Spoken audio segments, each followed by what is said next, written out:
过年回家，只因买了一张高铁票，就被老公指着鼻子骂。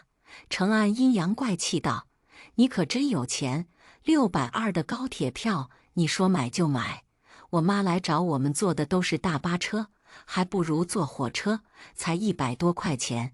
结了婚都不知道勤俭节约，就连儿子也在一旁帮腔。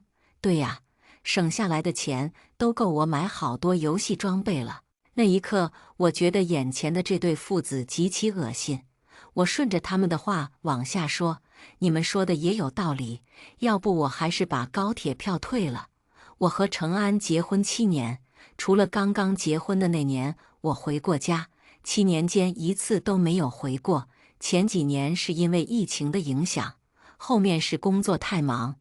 以往公司过年期间才放4天假，2000多公里的路程。”至少一半的时间都花费在了路上。今年公司能放10几天假，我本想着终于可以回家看看爸妈，谁知道我才和程安提这件事情，他的反应却让我寒了心。程安不可置信地问我：“你的意思是今年你要回你爸妈家过年？”我一愣，不明白他为什么会用你，而不是我们。今年我的长假稍微多一点。我就想着咱们一家人可以一起回去。小旭都已经5岁多了，连一次外公外婆都没有见过。每次我和爸妈打电话的时候，他们都说很想我。程安沉默了，从他飘忽不定的眼神来看，他一定是在想找一个什么理由来搪塞我。他顿了顿，开口：“可是我妈已经买了后天过来的车票，准备和我们一起过年。要不我们明年再回去。”我忍住怒火开口：“我本来也是打算让妈和我们一起回去的。”程安不悦道：“可是妈都那么大年纪了，那么远的路程，你忍心让她来回折腾吗？”我被气笑了。果然远嫁是没有一点好处。我和程安是大学同学，当时毕业的时候，他选择了考公，我选择了考研，就是因为他考上了他家这边的工作，我才会在读完研究生之后来他的城市发展。程安见我的情绪不对，一把抱住我安慰：“老婆最听话了，我和儿子明年一定陪你一起回去。”明年，这恐怕又是推辞的话。我当时放弃本地的工作，毅然决然地来到他的城市的时候，他便和我承诺过，将来一定会把我的父母接过来一起生活。可后面却又说房价太贵，只能买1套2居室，就这样一直推辞着、拖着，所有承诺就可以如他所愿一样不了了之。我已经不想再听他画大饼了，奋力从程安的怀抱里面挣脱出来。程安明显怔住了，他想不明白我的反应为何这么大。儿子听见我和程安在客厅的声音大了一些，就从自己的房间里面出来：“爸爸妈妈，你们在吵什么？”我想着程安和他妈不愿意和我一起回去过年的话，我就把儿子带上一起回去。我蹲下对儿子说：“小旭，今年过年你回外公外婆家，爸爸和奶奶因为一些事情去不了。方琴月，你又在说什么？我们刚刚不是说好了，明年我妈就去大哥家过年，然后我和小旭就会陪你回去的。你现在想把儿子单独带上，被其他人看见，肯定还以为我们离婚了。”我十分坚定地说：“我们都结婚7年了，我没有回去过1次年。今年我就是想回家，而且我会把小旭一起带上。”就在我和程安争吵的时候，儿子突然开口：“妈妈，我根本就不想回去，我已经和同学约好了大年初1上街玩。你要是想回去，你就自己一个人回去吧。”我的大脑一片空白。儿子的这番话瞬间熄灭了我刚刚的气焰，我以为他至少会站在我这边。我不停地确认：“小旭，你每次和外公外婆视频的时候都说很想他们的，还说有机会一定会回去看他们的。”儿子不高兴地说：“我和外公外婆只打过视频，仅仅算网友，我根本就没有和他们见过面，怎么会想呢？而且每次我说想他们，他们就会给我发红包，这样我就可以用来买游戏的装备。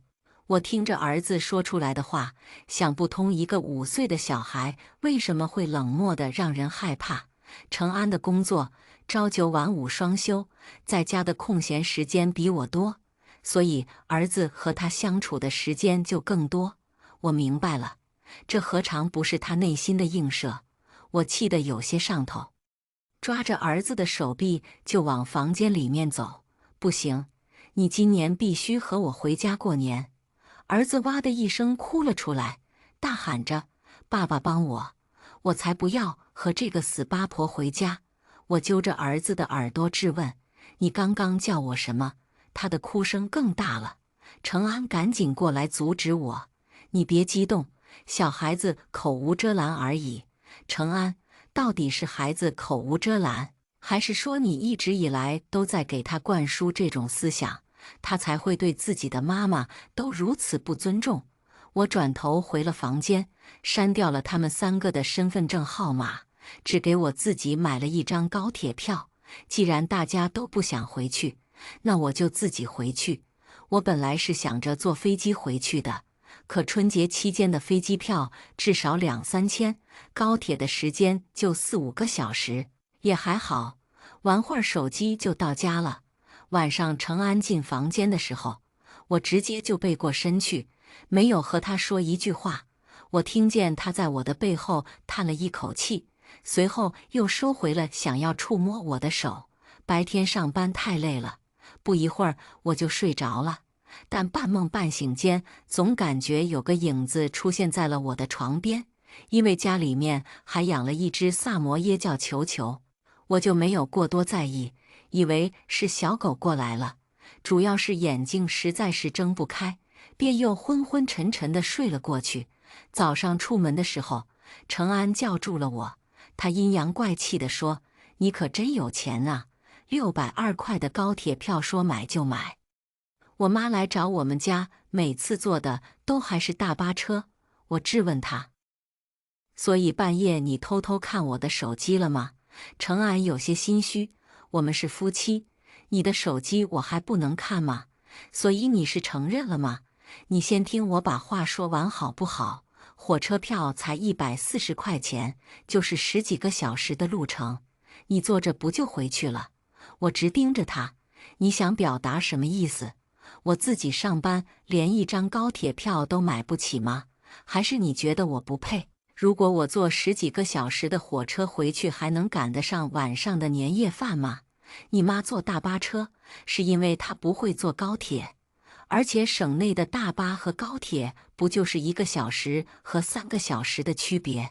况且她还不晕车。程安听见这话，顿时提高音量：什么我妈？那是咱妈。从昨天闹到今天，你还不够吗？儿子都说了，并不想陪你回去，我也松口了。大不了你就一个人回去，年夜饭就是一个形式而已，吃不吃有什么大不了吗？只要你能回家，他们就很高兴了。你到底还想怎么样？我真的累了，可不可以不要再无理取闹？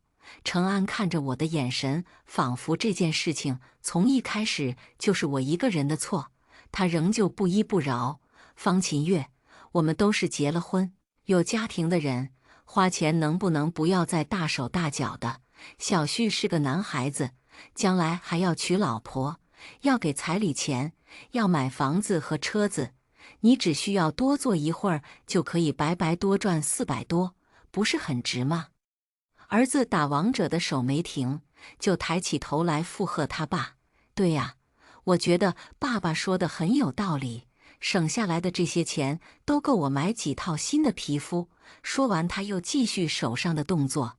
我看着已经有些被养废的儿子，一股无力感贯彻全身。我一把抢过他的手机背在了身后，儿子尖叫起来，对着我就是拳打脚踢。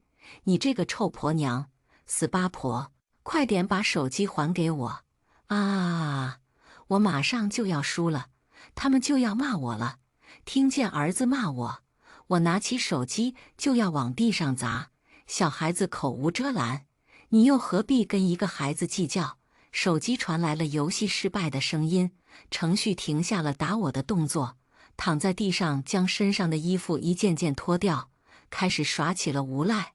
我讨厌你，你回去之后最好永远都不要回来。这时门铃响了，是婆婆来了。婆婆看见她的宝贵孙子大冬天的赤脚单衣躺在地上，着急得手上的东西都还来不及放，就冲了进来。我的天老爷呀！我的乖孙儿被怎么了？程序很有眼力见，知道婆婆会无条件地护着她，就躲在她的怀里哭了起来。我讨厌妈妈，她太坏了，她不能回家，就故意惩罚我，不能回家。我听见这话的时候顿感不妙，我连忙拿出手机看，果然发现我买好的高铁票已经被退掉了。我瞪着程安，程安，你怎么这么恶心，竟干一些见不得人的事情？不仅偷看我的手机，还偷偷退掉我的高铁票。程安没好气地说：“你说话注意点，我不是在和你商量，让你换成火车票。”婆婆撇了撇嘴：“小月，我觉得安安说的也不是没有道理，你娘家离这边也太远了吧，花太多路费实在是不划算。不过还是要我说，你还是别回去了。我们这边向来都没有结婚后还跑回娘家过年的传统，也就是安安太爱你了，才一直在尊重你的想法，和你商量。都结婚这么多年了，还没有一点为人妻和为人母的样子。”婆婆和程安都俨然一副上位者的姿态看着我，他们所有人都在逼我做决定，而不是和我商量。可我偏偏还是个泪失禁体质，明明自己什么都没有做错，可眼泪还是不争气地流了下来。程安冷漠地看着我，他肯定觉得我现在的样子像一个小丑。他们三人没有一个给我递一张纸，最后还是球球跑过来舔完了我脸上的泪水。沉默了十几分钟之后，我开口道：“我觉得你们说的也不是没有道理。既然高铁票已经退了，那我今年就不回去了。”听见这话，儿子兴奋地跳起来高喊：“太好了，我的游戏皮肤有着落了。”婆婆满意地看着我点点头，这才是当老婆和母亲的样子。既然结婚了，做任何决定之前都不能太随着自己的性子，要以家庭为重。程安过来牵着我的手，不停摩挲着，我就知道我们家月月最懂事了。人家都羡慕我娶了一个如此贤惠还能挣钱的老婆，真不知道我上辈子是从哪修来的福气。我没有说话，程安的笑容我从前觉得明媚，现在我只会作呕。隐藏在笑容下面的究竟是怎样发烂发臭的灵魂？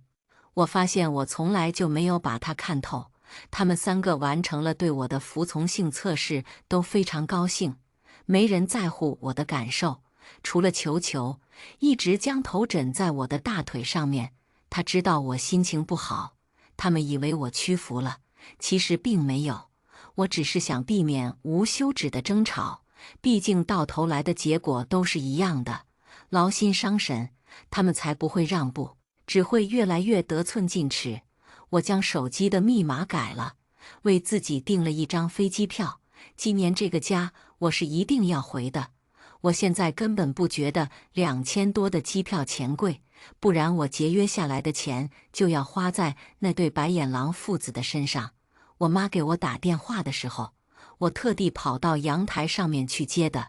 听见爸妈声音的时候，我又不争气地哭了。这几天受的委屈在这一刻喷涌而出。我妈听着我的哭腔，明显慌了，赶忙把我爸叫了过来：“老方，你快过来听，女儿这是怎么了？”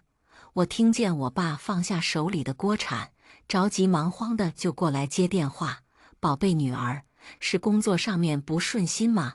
还是程安那小子惹你生气了？告诉爸爸妈妈，我们一定会为你撑腰的。”我压制住正在抽泣的声音回答：“没事。”只是想到今年要回来过年就太高兴了，一时间情绪就没收住。那就好，那就好。这些年你一直一个人在外面，爸妈真的很担心你受了委屈不和我们说，距离太远了，我们有些时候也很难帮上忙。老方，你倒是让我和女儿说两句，我还没说完呢。还有，我妈将手机抢了过来。宝贝女儿，你要记住，无论是工作不顺，还是婚姻一地鸡毛，这些都不是事。我和你爸都快70岁的人了，只要我们大家身体健康，一家人平平安安的就够了。知道今年你们要回来，我和你爸提前1个月就去菜市场买肉做香肠和腊肉。以前你总说记得不够吃，这回可以吃个够了。也不知道小旭能不能适应我们这边的气候。我妈还在满心满眼的期待外孙的到来，却不知道人家以网友2个字概括了所有。或许是我在阳台打电话的时间太久了，程安感觉到了不对劲。老婆，外面风大天冷，你别一个人在外面待太久，待会儿感冒了就不好了。这份关心中究竟掺杂着多少真情？我不知道。恋爱4年，结婚7年，我和程安之间早就没有了之前那份激情，但我总觉得我们都是特别有责任心的人，就这样搭伙过一辈子，又何尝不可以？只是如今我已经被压得有些呼吸不上来。我想，我们的婚姻是时候走到尽头了。我从阳台上面走出去，程安坐在沙发上面，上下打量着我，说的是关心，却不见他起身给我递一件衣服。他敲着2郎腿，在沙发上面嗑着瓜子，瓜子壳吐得满地都是。儿子还是在一边专注地玩游戏。婆婆不在家，应该是上街去买菜了。程安慢悠悠地开口：“你和谁在外面打那么久电话？”“没什么，工作上面的事情。对了，我刚刚已经给爸妈发消息说，我们今年有事不回去过年了，明年再回去看他们。”程安还是起疑心了，不然也不会那么快就跟我爸妈说。为了让他安心下来，我对他说：“好的。”我还没来得及和他们说这件事情，免得他们买了一大堆东西期待我们回去，结果希望还落空了。不然以他的德行，有可能会干出偷藏我身份证的事情。婆婆也买菜回来了。妈，要不今年过年我来做年夜饭吧？您年纪也大了，每次都做一大家子的饭，未免有些太过劳累了。我本来就是程家的媳妇，理应为您分担的。听见这话，婆婆马上将手里提着的菜递到我的手上。这才对嘛！过去你整日就知道忙工作，就连大年30都要在公司加班，甚至还要我儿子把饭给你送去。今年好不容易有个假，就应该在家和我们团圆。婆婆一直都觉得我一个女人有个工作就够了，并不需要那么强的事业心。毕竟在她眼中，我最重要的工作就是相夫教子，所以以往她过来的时候，几乎没怎么给过我好脸色。而且安安的工作本来就很稳定，你整日在外面抛头露面的一点也不好。我才买了一点菜，要是把你大哥他们叫过来吃饭的话，肯定是不够的。你明天再去买点吧。儿子抬起头说：“就是就是。”我们班小超妈妈每天都会给他做各种各样的美食，天天接送他上下学。小超说他爸爸说女人就应该在家里面当家庭主妇。程安也开始指责我，结婚的时候你就说你可以兼顾好工作和家庭，可这7年你一大半的时间都待在公司，眼里还有我们这个家吗？我也希望每天一下班回家就有热腾腾的饭菜和洗脚水。我敷衍道：“对对对，你们说的都对。我很庆幸自己没有在事业和家庭里面选择家庭，不然我在这个家里面恐怕更没有话语权，恐怕连一张2000块钱的飞机票都买不起。”程安在工作上这么多年仍旧没有一点上升的样子，估计要在那个位置一辈子干到死。你一和他提人情世故，他便会说：“我根本就不喜欢那一套，这个家中一大半的花销都是我的工资在支撑。”可这几人好像并没有意识到，一旦离开了我，他们还会有现在的生活质量吗？我妈发信息问我：“怎么回事？是家里面出了什么事吗？”刚刚程安告诉我和你爸说你们不回来了，我一个人回来。我妈秒懂，好，一定要注意安全。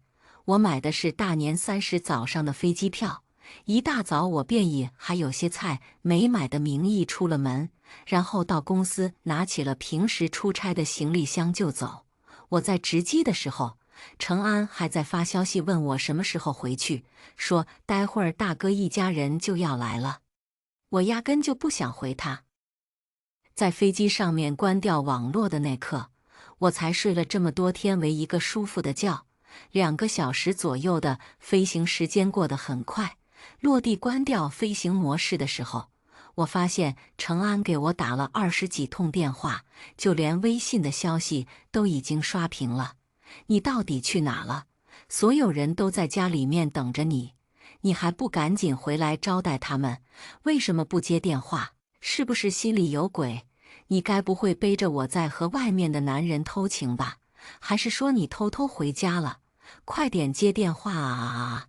方清月，你完蛋了！今天要是不接这个电话，我们就离婚。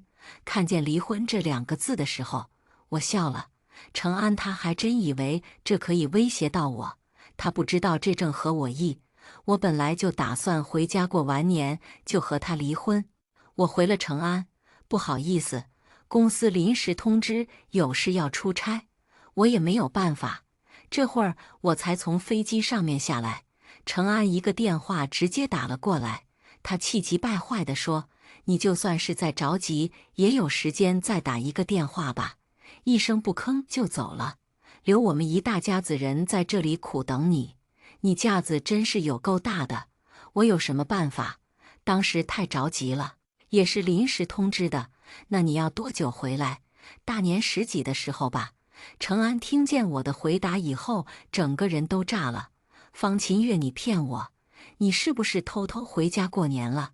你不是已经答应我们了吗？故意把我们大家骗过来坐冷板凳，谎话连篇。儿子才5岁，你是怎么给他做榜样的？程安的哥哥也在一旁说话。你听我说，这样的老婆早点离了算了。过段时间，大哥给你介绍一个温柔贤惠的。程安嫂子尖声尖气地说：“真是没礼貌，从来没有听说让客人等主人的说法。”程安的嫂子是个不好惹的主。从前我第一次去他们家，没少给我下马威。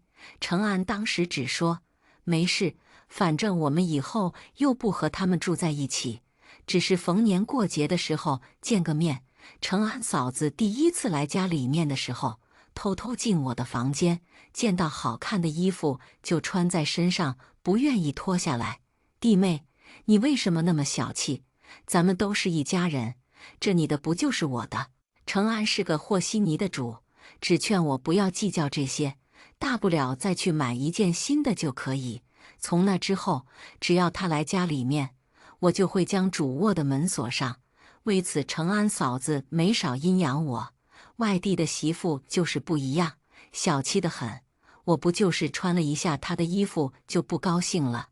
现在我去她家，还将门反锁了，说的好像谁稀罕她的东西一样。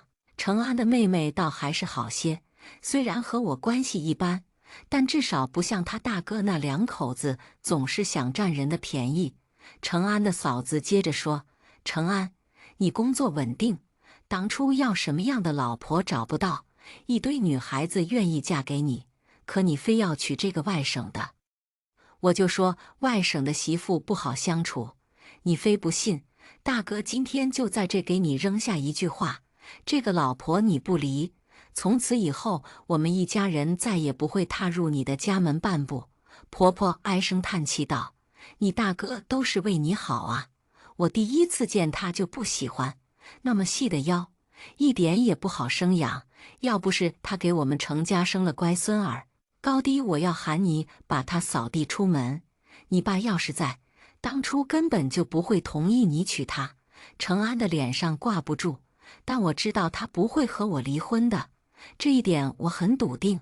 他也只敢放一放狠话，他只好赶紧说：“方秦月，你诚恳地和我们大家道个歉，这件事情就算是过去了。我听见了儿子的声音，随便吧，大不了换一个妈妈，反正我也没有很喜欢她。”这一刻，我才是真正的心死。没想到10月怀胎，却生下个白眼狼。我脱口而出：“我们离婚吧。等我从这边回去之后，我们就离婚。”程安在电话那头怒吼：“方秦月，你是不是疯了？我不就是让你和我们道个歉而已，至于吗？爸妈还在等我，我已经不想和他们这一家人掰扯了。”匆匆将电话挂了，话已经说得很清楚了，就这样吧。爸妈还带了一束花来接我，还有一个大大的横幅，上面写着“欢迎宝贝女儿回家”。我朝爸妈飞奔过去，妈妈假装埋怨：“都多大的人了，怎么还和小孩子一样？”我把脑袋埋在妈妈的脖颈处蹭了蹭：“我太想你们了吗？我不管多大，永远都是爸爸妈妈的孩子。”爸爸在一旁摸摸我的头，说得对，我们赶紧回家吧。你妈妈的牛肉都还炖在锅里面，我房间里面所有的陈设都和之前的一模一样。我躺在那张睡了20几年的床上，莫名觉得安心。当初我研究生一毕业就和程安结了婚，也没有想到中途有7年都没有回家。我爸看着我十分疲惫的样子，也不忍心打扰我：“月月，你先休息一会儿，到了吃饭的时间我们就叫你。”刚刚只顾着和爸妈寒暄，都忘记把程安的电话拉黑了。果然他又打了过来，但我之前手机静音了，我不接电话，他就还是疯狂发消息：“方秦月，你给我说清楚，我不接受离婚，我错了。”老婆，程安的语气从之前的强硬变得开始服软，可这些在我看来已经不重要了。为了避免他打扰我和爸妈过一个清静的年，我将我们所有的联系方式都拉黑了。我爸妈就我一个女儿，所以这顿年夜饭只有我们3个人一起吃。我看着被摆得满满当当的餐桌，陷入了沉思。妈，就我们3个人，你也没有必要做20几道菜吧？紧接着，我爸端着菜又从厨房里面走了出来，我几乎是瞪大了双眼。怎么还有？你都这么多年没回家了，你妈妈想让你多吃点，没事，吃不完，还有爸爸呢。我爸笑呵呵地拍了拍他的大肚子。不出我的意料，后面的几天我们每天都是吃剩菜，小时候也是。我妈一做饭就上头了，根本停不下来，做一大堆，这顿吃不完，下顿再吃。吃完年夜饭以后，我们一家3口就坐在沙发上面看春晚。我听见我爸的手机响了，是程安打来的，儿子也躲在他的身后。我爸问我：“月月，要接吗？”接。视频接通以后，程安便把儿子推在了前面：“快点去给外公外婆拜年。”儿子又变回了之前听话懂事的样子：“外公外婆新年好，恭喜发财。”程安并不想在我爸妈面前留下一个不好的印象。爸妈，家里面临时出了点事，小旭感冒了，我妈不小心从楼梯上面摔下去了，所以今年就没有和月月一起回来看你们。明年我们一定回来。程安还真是虚伪，张口闭口都是谎话。但今天是除夕，我不想因为这些事情影响我们的心情，不打算不拆穿他。可程安忘了，我妈是心理学方面的教授，又怎么会看不出来呢？我们就这样看着他表演。我爸还是给程旭发了压岁钱。程旭收到钱后，就蹦蹦跳跳地离开了屏幕跟前，连一句谢谢都没有说，连小时候都是这样，恐怕长大之后对比成安是有过之而无不及。在家的这段时间，我每天早上都可以睡到11点，一起床就有热腾腾的饭菜吃，这样的日子不提有多幸福。没有人要我贤惠，没有人要我勤俭节约，没有人一直拿为人妻为人母的道理来教育我。这样的日子未免过得有些太快了，已经到要回去上班的时间，爸妈把我送到机场，我妈一脸心疼地看着我，如果在外面过得不开心，就回家来，就算是离婚了，爸妈的退休金也能养你一辈子。对呀，你妈说的对，我们不要求你为婚姻妥协，如果你觉得程安并不是那个对的人，也可以离开，不管你以后是再结婚，还是一直单身，这都是你自己的选择。人生不就是在慢慢试错中找到方向？你还年轻，就算你到了50岁，也可以选择解除不舒服的婚姻关系。好在我的父母足够开明，他们不会劝我懂事，不会认为离婚是一件很丢人的事情，他们能成为我做任何决定的后盾。我告诉他们，我这次回去就是和程安离婚的，工作的话，我会想办法调回家这边的，这样我们一家人就可以一直在一起了。不管你做什么决定，我们都会无条件的支持你，站在你的这边。所以孩子，大胆去做。等我下飞机到这边的时候，已经是晚上10点了。鞋柜旁边摆着婆婆的鞋子，证明她还没有回老家。我回房间拿了一些换洗衣服，就准备离开。既然已经决定离婚了，那便没有必要和程安再睡在同一张床上面。程安叫住了我：“你打算什么时候把我从黑名单里面拉出来？你到底要闹到什么时候？我真的累了，老夫老妻的，就算是冷战也要有个期限。”我回头对他说：“我没有开玩笑，也没有在和你冷战，离婚是真的。我这几天就去酒店住，等我拟好了离婚协议书，我就来找你签字。我是不会和你离婚的。”我冷漠地看着他：“不离婚就分居，分居2年以上就可以诉讼离婚，你至于吗？我不过是说了一句高铁票太贵了，让你买火车票回家，你就要和我离婚，是不是有些太过于无理取闹了？”程安不管不顾的样子，在我的眼中就像一个疯子。我皱眉道：“程安，你说话的声音小一点，别打扰隔壁邻居休息。我老婆都要和我离婚了，我还在乎什么？我现在什么都不管了。我倒是要大家都听听，你是不是已经在外面有人了？程安，我并不想闹得太难看，也请你不要造我的黄谣。程安如今的模样，我甚至都不想多看一眼。我们已经不合适了，你离开我会遇见更好的。你的工作体面，在相亲市场上也是吃香的。”程安勾嘴一笑，整了半天，原来是吃醋了。我的白眼都要翻上天了。从前怎么没有发现这个男人这么普信？家里面并没有多余的房间，儿子和婆婆通常都是睡在一起的。程安的声音太大了。他们已经从房间里面出来。婆婆不满地说：“终于知道回家，从来没有听说过哪家的媳妇大过年一直待在娘家。”我反驳她：“那是我的家，还有我的爸妈，难道我不应该陪着他们吗？嫁出去的女儿泼出去的水。我刚刚听见你要和安安离婚了，我同意，就我儿子这条件，我就不信他离开你还找不到更好的。妈，你别乱说，看着儿子我还是有些不忍心。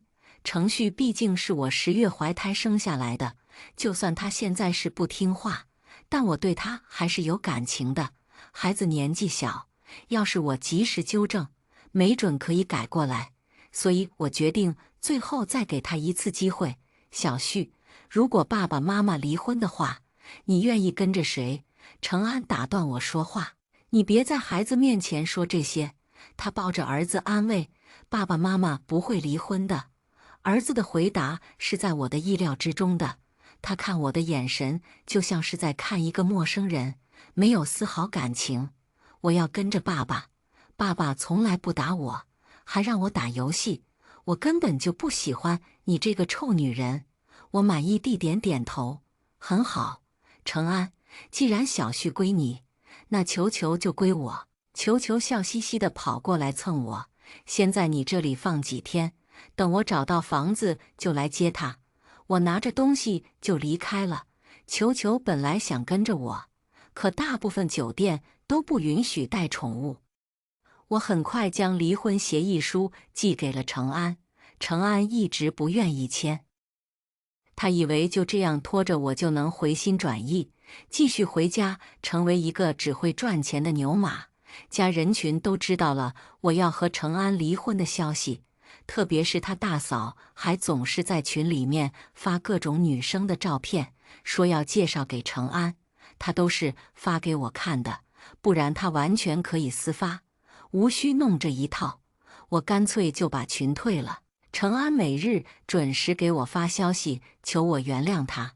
我错了，我当初就应该让你买高铁票的，原谅我吧，不要和我离婚好吗？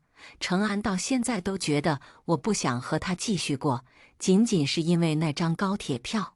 可能是，但恰恰从这一件小事我就看清了一个人。10几天后，程安终于同意离婚了。听说是他大嫂给他介绍了一个家里面开公司的女生，叫林雪。林雪对程安是一见钟情，说只要他离婚，他们2个马上就可以领结婚证。所以那天民政局门口出现了他刚和我领完离婚证出来，就又和林雪进去结婚的场面，我被气笑了。果然远嫁是没有一点好处。方琴月，我给过你机会的，是你自己不珍惜。你离开我，恐怕找不到更好的男人了。如果你在死前找不到人收尸的话，可以打电话给我，我们也算是夫妻一场，这点小忙我还是要帮的。我冷笑一声，不劳烦你了，最好还是老死不相往来。他们结婚后，林雪一眼就看上了球球，非要把他留下来。球球真的是人见人爱，但这下程安就不同意我把狗带走了，所以也就出现了我大半夜去偷狗的画面。后面公司要调一个人去分公司担任总经理，好巧不巧，公司的位置就在我的家门口，我马上就报名了调职。感觉自从离婚之后，我的运气就开始变好，就连路边随便买的刮刮乐都会中奖。从前我可是只有亏本的。程安结婚后就去泰国度蜜月，随后就失联了。当初我就觉得奇怪，一个白富美怎么会看上一个又老又胖还是离婚带娃的男人？他图什么？现在明白了，图他的身体。林雪好像本来只打算和程安一起去，可程旭非要跟上一起，这下父子2个一起与世界失联。回分公司任职的时候，我选择了开车，因为不放心球球被托运，爸妈老早就在路口等我。我牵着球球走向他们，和球球相视一笑，欢迎回家。接下来我们来听下一个故事。订婚宴上，男友突然对我爸妈发难：“叔叔阿姨，你们家有10套房，为什么只肯给诗诗1套？你们重男轻女也太严重了吧！”爸妈当场黑脸，他们被迫当众表态，以后会让我跟弟弟平分家产。男友冲我挤了一下眼睛，小声跟我邀功：“亲爱的，我替你争来4套房，你开不开心？”我开心啊，开心到我当场响亮地亲了他一口。就在他洋洋自得的时候，我说：“我现在是个有5套房产的富婆了，你家才给你买了1套房，你配不上我了，我们分手吧。”男友当场傻了眼。今天是我跟严华订婚的日子，我们俩恋爱半年，认定了彼此就是携手共度余生的那个人。在双方见过家长后，愉快地决定订婚。严华在我背后轻轻拥着我，下巴摩挲着我的肩膀。他说：“诗诗，今天我要送你一份礼物，你一定会喜欢的。”我问他是什么，他却死活不肯说，只让我安心等着。订婚宴很快开始了，严华拿着话筒对我深情告白：“曹诗诗，我爱你逾越我的生命，从此以后我会时刻爱你，守护你，不让你受一丝一毫的委屈。不管对方是谁，我都会坚定地站在你身前，为你遮风挡雨，直到白头。”这一刻，看着严华真挚的眼神，我的心再次狠狠荡漾。我想，虽然严华家庭条件一般，但是他本人值得我交付余生。然而命运之神总是喜欢跟人们开玩笑。就在我感动得无以复加的时候，严华接着说：“现在就是我兑现诺言的时候。”然后他看向我爸妈的方向：“叔叔阿姨，你们明明有10套房子，为什么只肯分给诗诗1套？剩下的9套房子，你们是打算留给诗诗的弟弟吗？如果是这样的话，你们重男轻女也太严重了吧！”我真替诗诗觉得委屈。我刚才说了，不管是谁，我都不会让诗诗受委屈，所以我一定要说出来，哪怕你们是我未来的岳父岳母，我也要直说。现场一片寂静，所有人都被眼前的一幕惊呆了。毕竟，这种女婿倒逼老丈人的戏码，还真是不太多见。我爸妈气得涨红了脸，严华见状更加得意，他接着说：“当然啦，我知道叔叔阿姨不是重男轻女的人，只是一时没考虑到而已，对不对？叔叔阿姨，你们表个态吧，你们会分几套房子给诗诗？”此时，我爸妈已经被架在台上下不来，我也被这一场景震惊的半天说不出话。我爸颤抖着声音说：“我当然会把财产适当分割给我的子女，但是这个需要你一个外人来插手吗？诗诗和他弟弟一人5套房，这是我们家早就说好的事，用得着你管？”严华，我看你就是没安好心，你到底是喜欢诗诗，还是喜欢在诗诗背后的房子？说到后面，我爸早已声色俱厉，可是严华却一点都不怕，他笑嘻嘻的插科打诨：“这样啊，一人5套啊？真的假的？叔叔明天就去过户吗？要不嘴上说说谁不会？”我爸妈扫了我一眼，掷地有声地说：“明天就去过户。”严华这才喜笑颜开：“叔叔，我就是心疼诗诗，所以见不得她受一丁点儿委屈。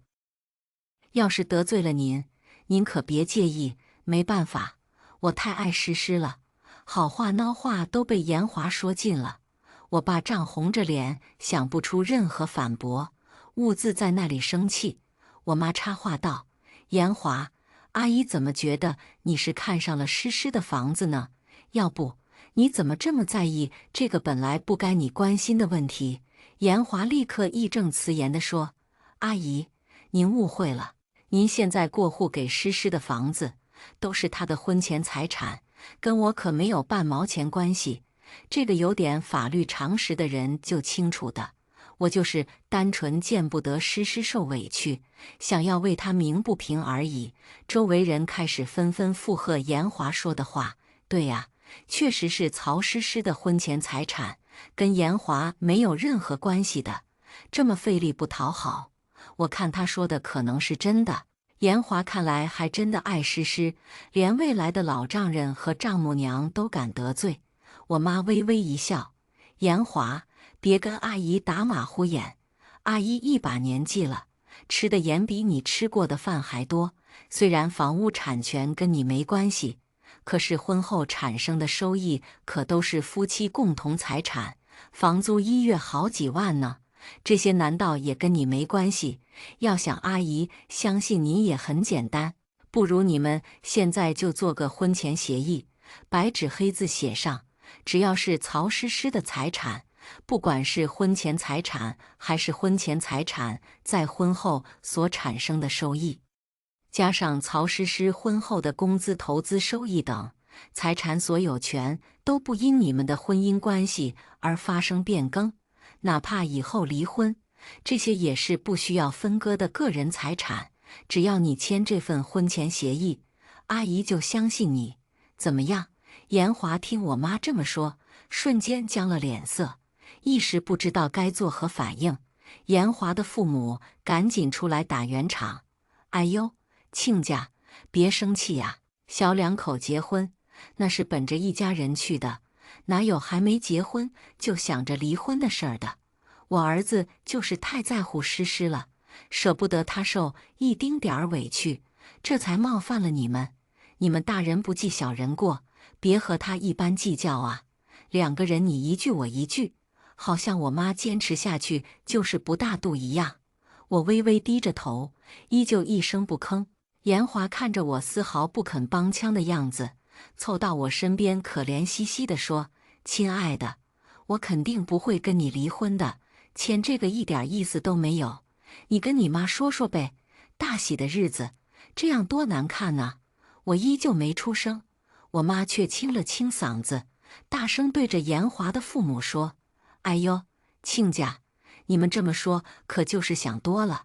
我看着严华这么疼诗诗，舍不得她受一点委屈，我感动还来不及，怎么会生气呢？我想着，严华自己肯定也舍不得诗诗受委屈，这才给严华一个机会证明一下。只要严华肯签协议，做公证，谁还能说严华是贪图我们家这10套房子才娶诗诗啊？亲家，你说对不对？”周围人再次议论起来，说的也对，要是真的问心无愧，肯定就签下来了。说别人那么大义凛然，到自己这里磨磨蹭蹭，这小子不会真的有什么别的心思吧？难讲，知人知面不知心呐。房子虽然肯定跟他没关系，但是每个月房租可不是小数。谁说房子一定没关系？在老丈人手里哪有在老婆手里好哄？嘴甜一点，哄的老婆把房子卖了再买新的，房子就从婚前个人财产变成婚后共同财产了呢。严华的父母脸色不好看了，严华也眼巴巴地瞅着我。我妈见状更来劲儿了：“我现在就能签房屋过户合同。严华，你不会是不敢签婚前协议吧？那我可就有理由怀疑你看上的不是诗诗本人，而是她背后的房子了。”严华脑袋上豆大的汗滴滚落，他用肩膀蹭蹭我：“老婆，我真的没那个意思，我有多喜欢你，你还不知道吗？”我终于对他的话有了反应。我走下台到我妈耳边耳语了2句，我妈脸色异常难看。等我回到台上，拿着麦克风对大家说：“不好意思，各位来宾，我妈刚才只是跟严华开了个玩笑而已。”众人的脸色顿时精彩纷呈起来。严华的父母满意的笑着，我这边的亲戚却十分恨铁不成钢地看着我，他们纷纷叹息。我竟然被严华几句话哄骗了。严华那边的亲戚却一脸与有容焉的表情，他们脸上写满了骄傲，那眼神仿佛在说：“瞧我们严华多有出息，3两句话就把女人哄得团团转。”男友冲我挤了一下眼睛，小声跟我邀功：“亲爱的，我替你争来4套房，你开不开心？”我开心啊，开心到我当场响亮地亲了他一口。就在他洋洋自得的时候，我举起话筒大声说：“我现在是个有5套房产的富婆了，感谢我的男朋友严华。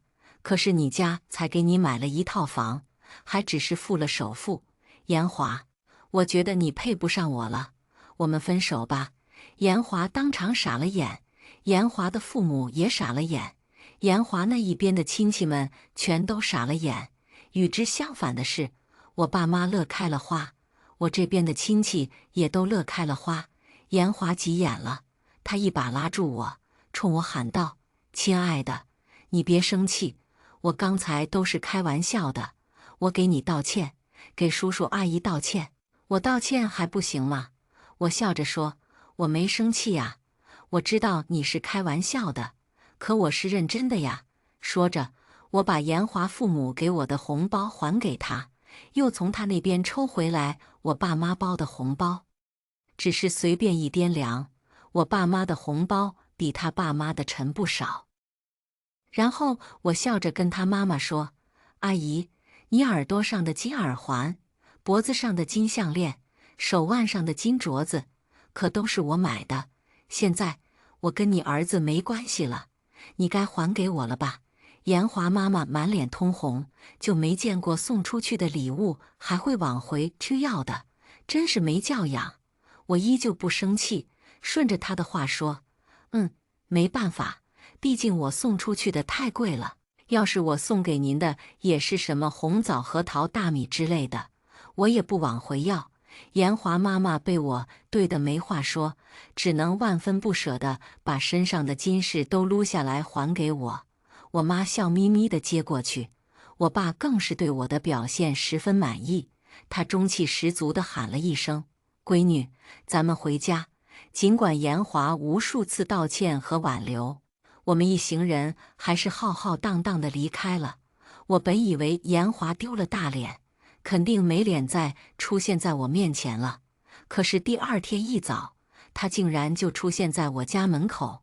他整个人颓废不已，看起来一副伤心过度的样子。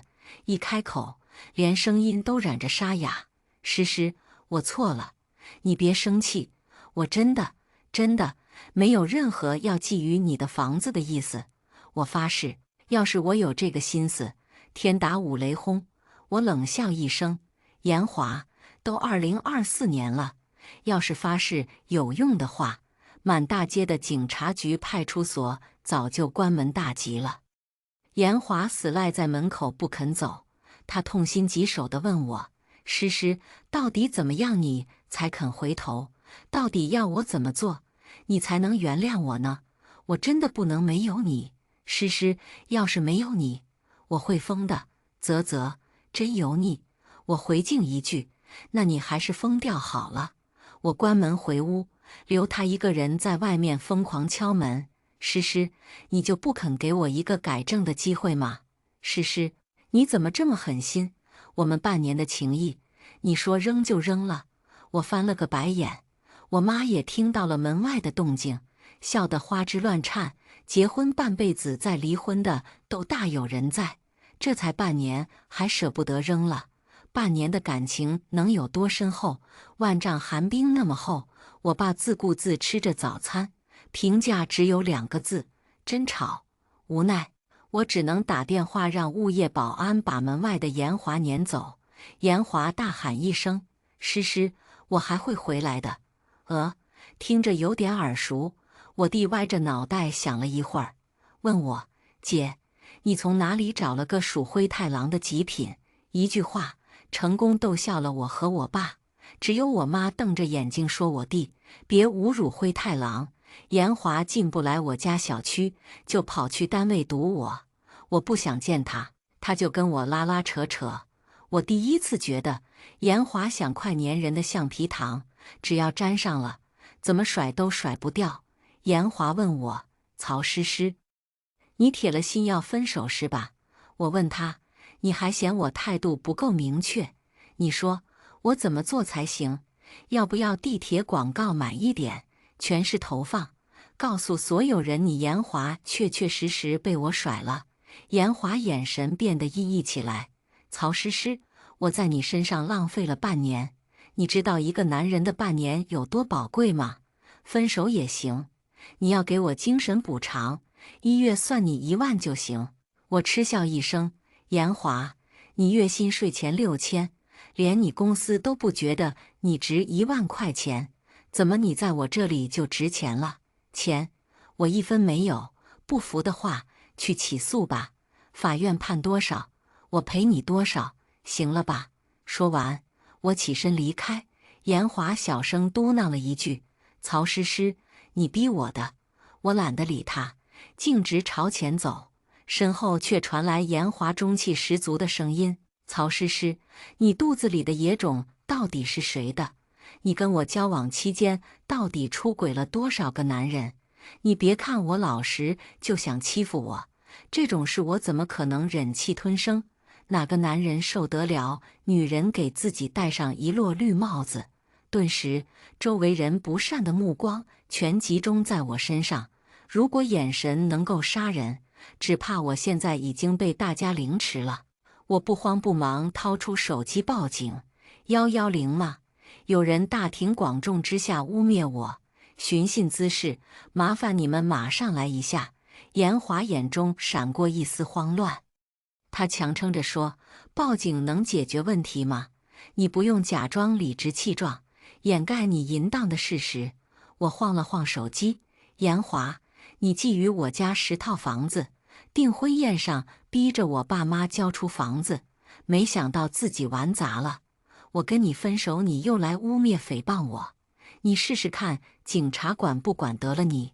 很快，警察便赶到了，我跟严华都被带到警局。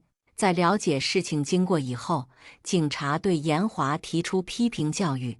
由于我坚持追究严华的责任，最后严华提出赔我2000块钱了事。我当然不同意，要求他在公共场所向我道歉。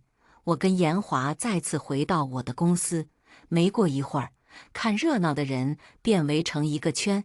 严华脸颊通红，用蚊子哼哼一样的声音说道：“曹诗诗，对不起，我不该乱说话，污蔑你出轨，请你原谅。”我摇摇头，听不清。严华，你要是这个态度，我们就别调解了。民警也站在我这边给我撑腰。严华，道歉就要有个道歉的样子，你要是没诚意，就别在这浪费时间。严华脸色崩溃，闭着眼赌气一般大声喊道：“曹诗诗，对不起，我不该乱说话，污蔑你出轨，请你原谅。”喊完以后，他才睁开眼，看向我的眼神全是恨意。他说：“现在行了吧？”我摇摇头，当初我们不是说好了，要喊3遍？严华气到呼吸都乱了，闭着眼睛又喊了2遍：“曹诗诗，对不起，我不该乱说话，污蔑你出轨，请你原谅。”曹诗诗，对不起我不该乱说话，污蔑你出轨，请你原谅。围观的人窃窃私语呀，这男的真恶心，给自己女朋友造黄谣啊！这男的叫什么？严华是吧？为什么分手？之前我听说了，女的说男的觊觎她家10套房子，真的假的？男的来道歉，那应该是真的吧？天哪，又卑劣又小人，真是个人渣！严华的脸越来越红，最后竟然摇摇晃晃，一副快要晕倒的样子。呵呵，本事不大，气性不小。严华再次在我这里吃亏后，好长一段时间没来骚扰我。大概过了2、3周，严华再次出现在我面前。他好像喝了一点酒，有几分微醺的样子。他眼神迷离，步伐不受控制，微微睁眼看着我说：“诗诗，我就是为你抱不平，你怎么就离开我了呢？我那么做还不是因为爱你，也不知道男人怎么想的，总觉得女人会认为他们酒后吐真言，总喜欢借着酒疯跑到女人面前表达自己所谓的真情实感。可惜我是不知道哪个女的会喜欢一个酒鬼，反正我不喜欢，更何况还是一个装醉的酒鬼。”我故作痛心疾首地说：“严华，你说你是为我好，舍不得我受委屈，看不下去我爸妈重男轻女，你自己的家庭不也是这样吗？难道你爸妈会给你妹妹买房，或者是直接给她一大笔钱吗？要是你爸妈也这么做，我就相信你。”严华有个妹妹，为了供严华读书，高中没毕业就辍学出去打工了。现在他妹妹工作的地方也在我们这所城市，所以我见过他妹妹几次。那是个相当有主见的女孩子，听说自己一边打工，一边参加了成人高考，取得了不错的成绩。而且在我刚跟严华在一起的时候，他妹妹还偷偷给我提过醒。她跟我说：“诗诗姐，我看得出来，你肯定是被爱包围着长大的，所以你不知道站在你面前的到底是人是鬼。”他说这话的时候，眼睛看向严华的方向。那时候，我也曾经对严华起过疑心，但是我仔细观察了他一段时间，他伪装得太好，我竟然没有发觉什么不妥。我也曾私下问过严华，他跟他妹妹关系怎么样？严华当时看我的表情很警惕，他反问我，是不是严雪跟你说了什么？我果断摇头否认。严华仔细看了我好大一会儿，才跟我说，当年我爷爷奶奶还活着，他们不让严雪考大学，我爸妈也没办法，所以严雪跟家里人关系一直不太好，跟我也一般般。他可能觉得不公平吧，要是他跟你说了什么，你可千万别当真。当时我相信了严华的话，现在回想起来，很可能是严雪在给我提醒，告诉我严华不是表现出来的样子。所以，如果这份计策成功，就当我送给严雪的一份礼物吧。装醉的严华睫毛轻颤，我内心嗤笑，嘴上却说的真心实意。严华，哪怕你父母给严雪10万块钱，我也相信你在订婚宴上的那番所作所为，确实是为了我一个女生抱不平。否则的话，你连你妹妹都不管，怎么让我相信你是给我抱不平，而不是另有企图呢？说完，我就起身离开了。没办法，对着严华装深情这种事情，我实在坚持不了太久。我还没走远，就隐约听到背后传来严华的声音：“喂，妈，你给严雪转10万块钱吧，就说是送给她的，什么太多了，我们自己家都做不到男女平等。”曹诗诗怎么可能相信我在订婚宴上管他爸妈要房子是诚心诚意为了他着想？赶紧转，啰嗦什么？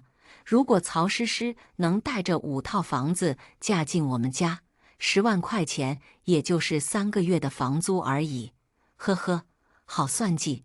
没过2天，我就接到了严雪的电话，她约我出去坐坐。她说，我妈突然给我转了10万块钱，话里话外都提到你。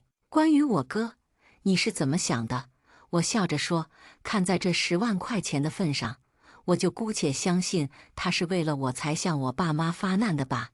严雪长长的叹了一口气，她说，诗诗姐，你这样的人，到了我们家的话，恐怕会被骗得很惨的。我说过，严雪真是个好姑娘，哪怕到现在，她都想要伸手拉我一把，不让我陷入泥潭。我微微诧异，到你们家？我怎么会到你们家呢？严雪，我跟你哥哥已经分手了呀。听到我这么说，严雪愣住了。过了一小会儿，她才反应过来，这10万块钱是我算计来的。她的笑容真挚又温暖。诗诗姐，谢谢你。我知道能让我妈心甘情愿给我钱有多难，你肯定是花了心思的。我冲她笑笑，这个就当我借花献佛了。谢你当初提醒我，虽然那时候我依旧没能看清眼前的人是人是鬼。我们相视一笑，我问他，这个钱你能留住吧？严雪笑得俏皮，我是貔貅转世，只进不出的。他说，有了这笔钱，他就能去别的城市开始新的生活了。真为他开心。等我下班的时候，严华抱着一大束玫瑰花在写字楼下等我。一看到我，严华立刻嬉皮笑脸地凑到我跟前，他把玫瑰花往我面前一递：“诗诗，原谅我吧，再给我一次机会，好不好？”我退后2步躲开他。他接着说：“我真的是为你考虑，才会在订婚宴上那么说的。我就是怕你受委屈而已，没有别的意思。”说着，他还从兜里掏出手机，找到一张转账凭证给我看。你看，我们家就是这样，男孩子有的，女儿也会有。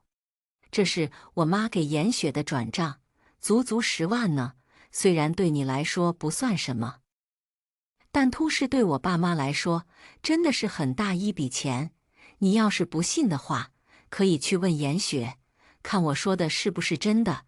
她放低声音，小声哀求道：“诗诗，你就原谅我一次嘛，我就是因为太爱你了，你相信我好不好？”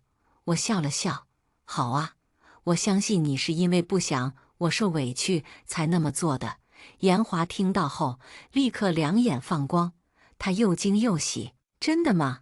太好了，诗诗，你终于肯相信我了。”我点点头，特别敷衍：“相信你，相信你。”严华开心的要上来牵我的手，我灵活的闪身躲开。严华微微一愣：“诗诗，你什么意思？”我皱着眉头问他：“我可以走了吗？还有，严华，我们两个人已经没有关系了，不要跟我拉拉扯扯的。”严华愣住了，他不解地问：“诗诗，你不是相信我了吗？为什么还不肯跟我复合？”我讶异道：“我相信你了呀，但是我跟你说过了，我现在是有5套房的富婆，你家竭尽全力也只能给你付个首付，我们已经不合适了呀。我觉得你配不上我了。”严华面色尴尬不已，怒气冲冲地冲我喊道：“曹诗诗，你眼里只认钱不认人是吧？我真没想到你这么肤浅。难道你没听过一句话叫‘莫欺少年穷’吗？”我懒懒地点点头：“对，我就是这么肤浅。你不付钱，怎么不肯签婚前协议呢？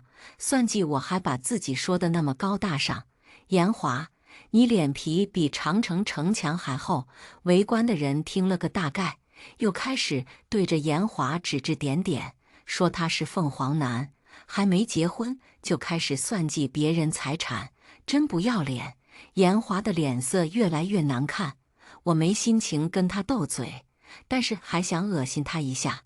不过依然谢谢你，是你让我现在就拥有了5套房，我能找个更好的男人了，找个跟我经济实力差不多的，以后我们什么都不用干，每个月数着日子收租就行了。哎，人生怎么这么美好呢？说完，我便越过严华离开。他在我身后咬牙切齿地喊：“曹诗诗，你敢耍我？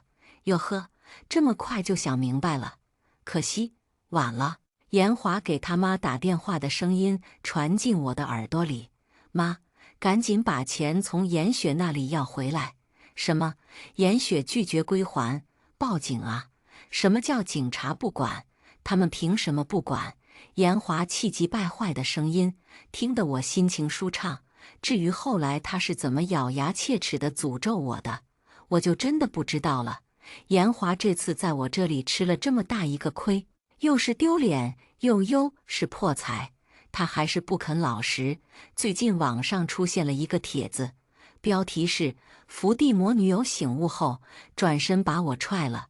帖子用了很大篇幅去写博主对伏地魔女友的爱意，说女友父母如何重男轻女，女友本人一心也只想着弟弟，而他坚持不懈地纠正女友的思想，让她认清自己重男轻女的爸妈，还说他帮助女友从他爸妈那里争回了属于他的那份财产。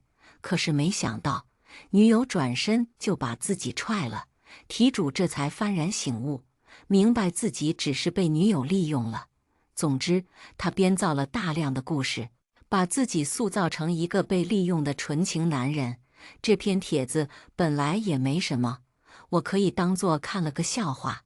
问题是，配图竟然是我的照片，而且帖子还火了，无数网友在下面评论谩骂，题主好惨一男的，伏地魔本身就是脑子有问题，不值得出手拯救，被伏地魔当成工具人了。照片是伏地魔本人吗？严华没有正面回答，却给这条评论点了个赞。很快，我的身份信息被人挖了出来，甚至有胆子大的博主直接跑到我公司来堵我。看到我出现后，直接把镜头对在我脸上拍摄，还带着采访：“你好，请问你是网上说的那个伏地魔本魔吗？你想当伏地魔，自己去挣钱不就好了？为什么要祸害别的男人？我皱着眉头问：我祸害谁了？然后我公布了订婚宴上的视频，视频里严华写满算计的那张脸被镜头捕捉得清清楚楚。我的视频爆火，严华的每个微表情都被网友拿出来分析。这男的分明是算计不成，倒打一耙呀！你们看，他皱着眉头，眼睛往上飘的样子，这分明就是心虚啊！口口声声为别人着想，舍不得别人受委屈，实际上就是算计别人的财产呐！严华被网友追着骂，我妈却被网友追着夸。丈母娘我爱了，丈母娘好飒，丈母娘说的太对了，反应真快，三言两语识别渣男，这样的妈我也想要。还有纯属吃瓜的，最后反转笑死我，富婆姐姐好搞笑，我有5套房了，你配不上我了，笑死我了。严华彻底成了凤凰男的代名词，曾经涌向我的那些恶意，现在全部调转方向，铺天盖地地朝着他奔袭，事情闹得沸沸扬扬，严华直接被公司辞退了。他不服不忿，在网上跟别人掰头，要不是我，他曹诗诗能从他爸妈手里拿到5套房。网友毫不留情拆穿他：醒醒吧，渣男！要是真的不想给，怎么可能因为你几句话就给女儿5套房？人家摆明了就是不想让你知道女儿身家丰厚，以防被你忽悠了而已。傻缺！我本以为严华会就此一蹶不振，没想到他偏偏春风得意。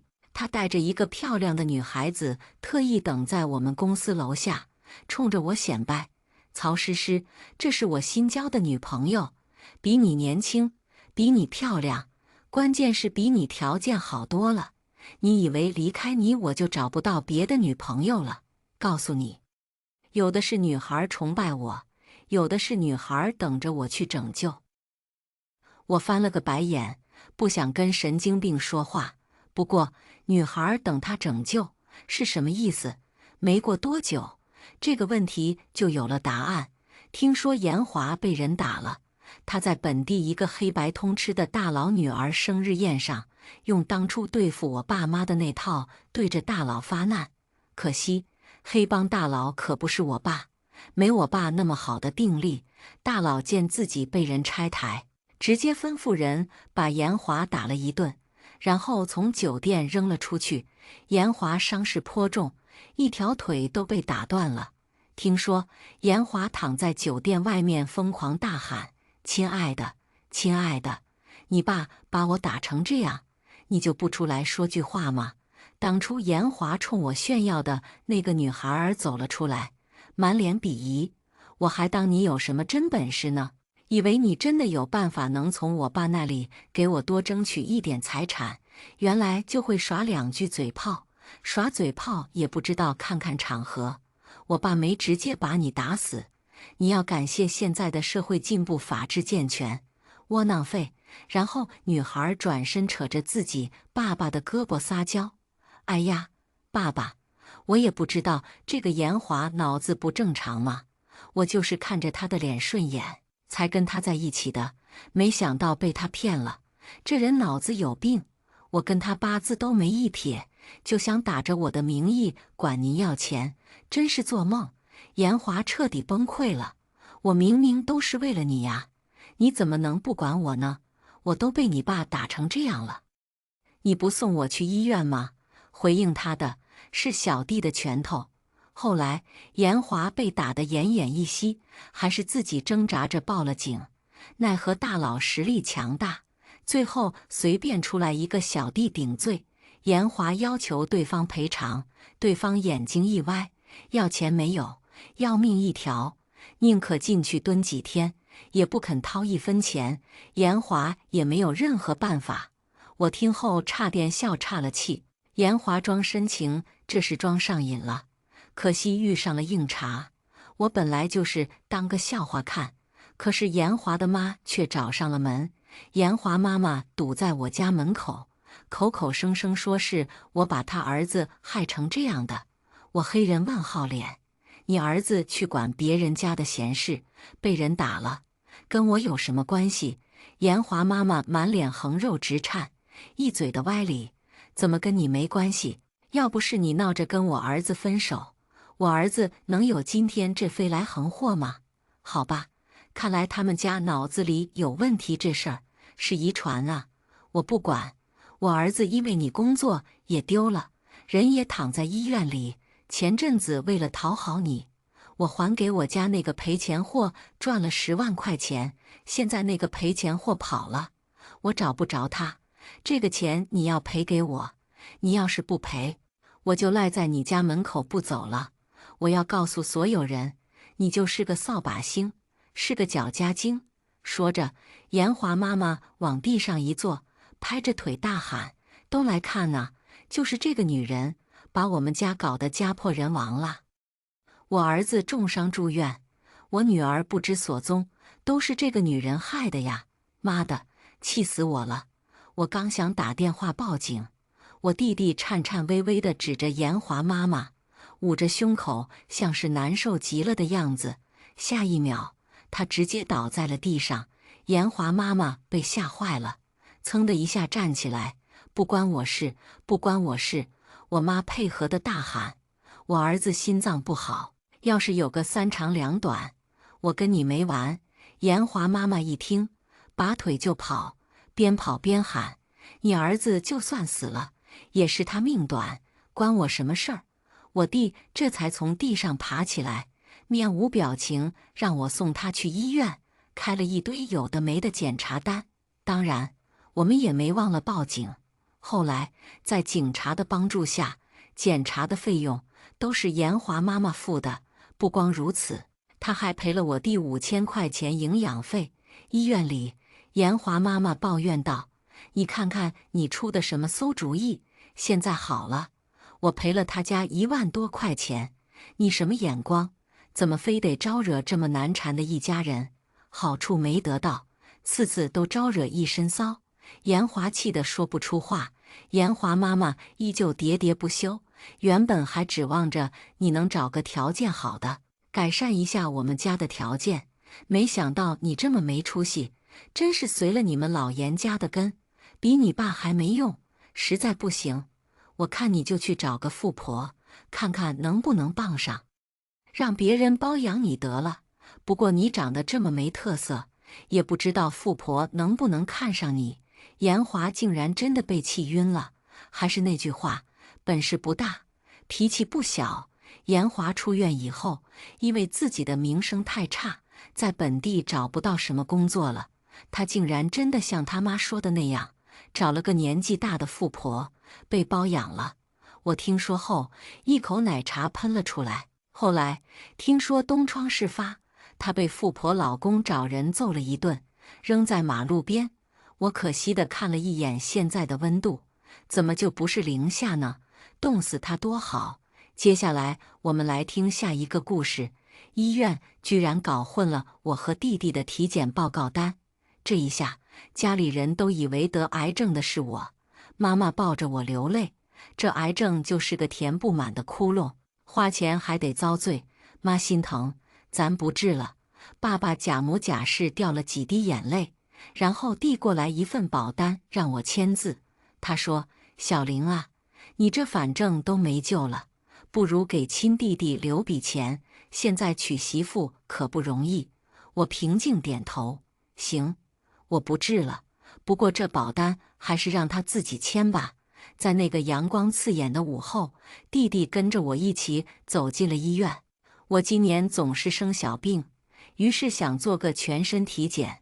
爸妈知道后，非要我带着弟弟宋飞一起体检。本该是一件寻常的事，却没想到这一次的体检宛如一颗投入平静湖面的巨石，掀起了惊涛骇浪，将我的生活搅得天翻地覆。我去拿报告单的时候，医院的人和我道歉，说由于他们的失误，报告单被混淆了，写着宋飞名字的报告单才是我的。重点是宋飞得癌症了，而报告单上得癌症的是我。爸妈重男轻女的思想很严重，可从不在嘴上说，是隐形的，无声无息的。从小就告诉我要照顾好弟弟，只是我第一次听到这话的时候还没宋飞。后来如愿有了儿子，因为我是女儿是姐姐，所有家庭资源都倾向宋飞。比如在教育资源上，虽让我接受教育，但为宋飞提供更好的学校，更多的课外辅导，美其名曰男孩更需要拓展视野。又比如说，在财产继承方面，他们明确表示我没有继承权，说我迟早是别家的人。最恶心的就是，他们用一些小恩小惠让我割舍不掉这些亲情，然后让我照顾弟弟。20几年的不公平对待，让我产生了一个想法，就是先瞒着他们。如果他们还把我当女儿，愿意给我治病，那我就拿出积蓄给宋飞治病，报一场养育之恩。可当这个可怕的误会传到家人耳中时，我清晰地看到了他们眼神中的变化，那是一种掺杂着怜悯、算计和冷漠的复杂神情。妈妈抱着我，那布满皱纹的脸因悲伤而扭曲，声音带着哭腔：“这癌症就是个填不满的窟窿，花钱还得遭罪。妈心疼，女儿听话，咱不治了，好好享受剩下的日子。”她的怀抱不再温暖，那曾经给予我无数安慰的臂弯，此刻却像是冰冷的枷锁，让我心寒。我看着她，心中五味杂陈，有对她此刻虚假关爱的失望，也有对这个家庭深深的绝望。爸爸也在一旁假惺惺地挤了2滴眼泪，那模样就像一个蹩脚的演员在表演一场滑稽戏。是啊，小玲，你妈说的对，这癌症是治不好的，咱家又没什么积蓄，你弟弟也大了，要是钱都拿去给你治病了，他以后还怎么结婚？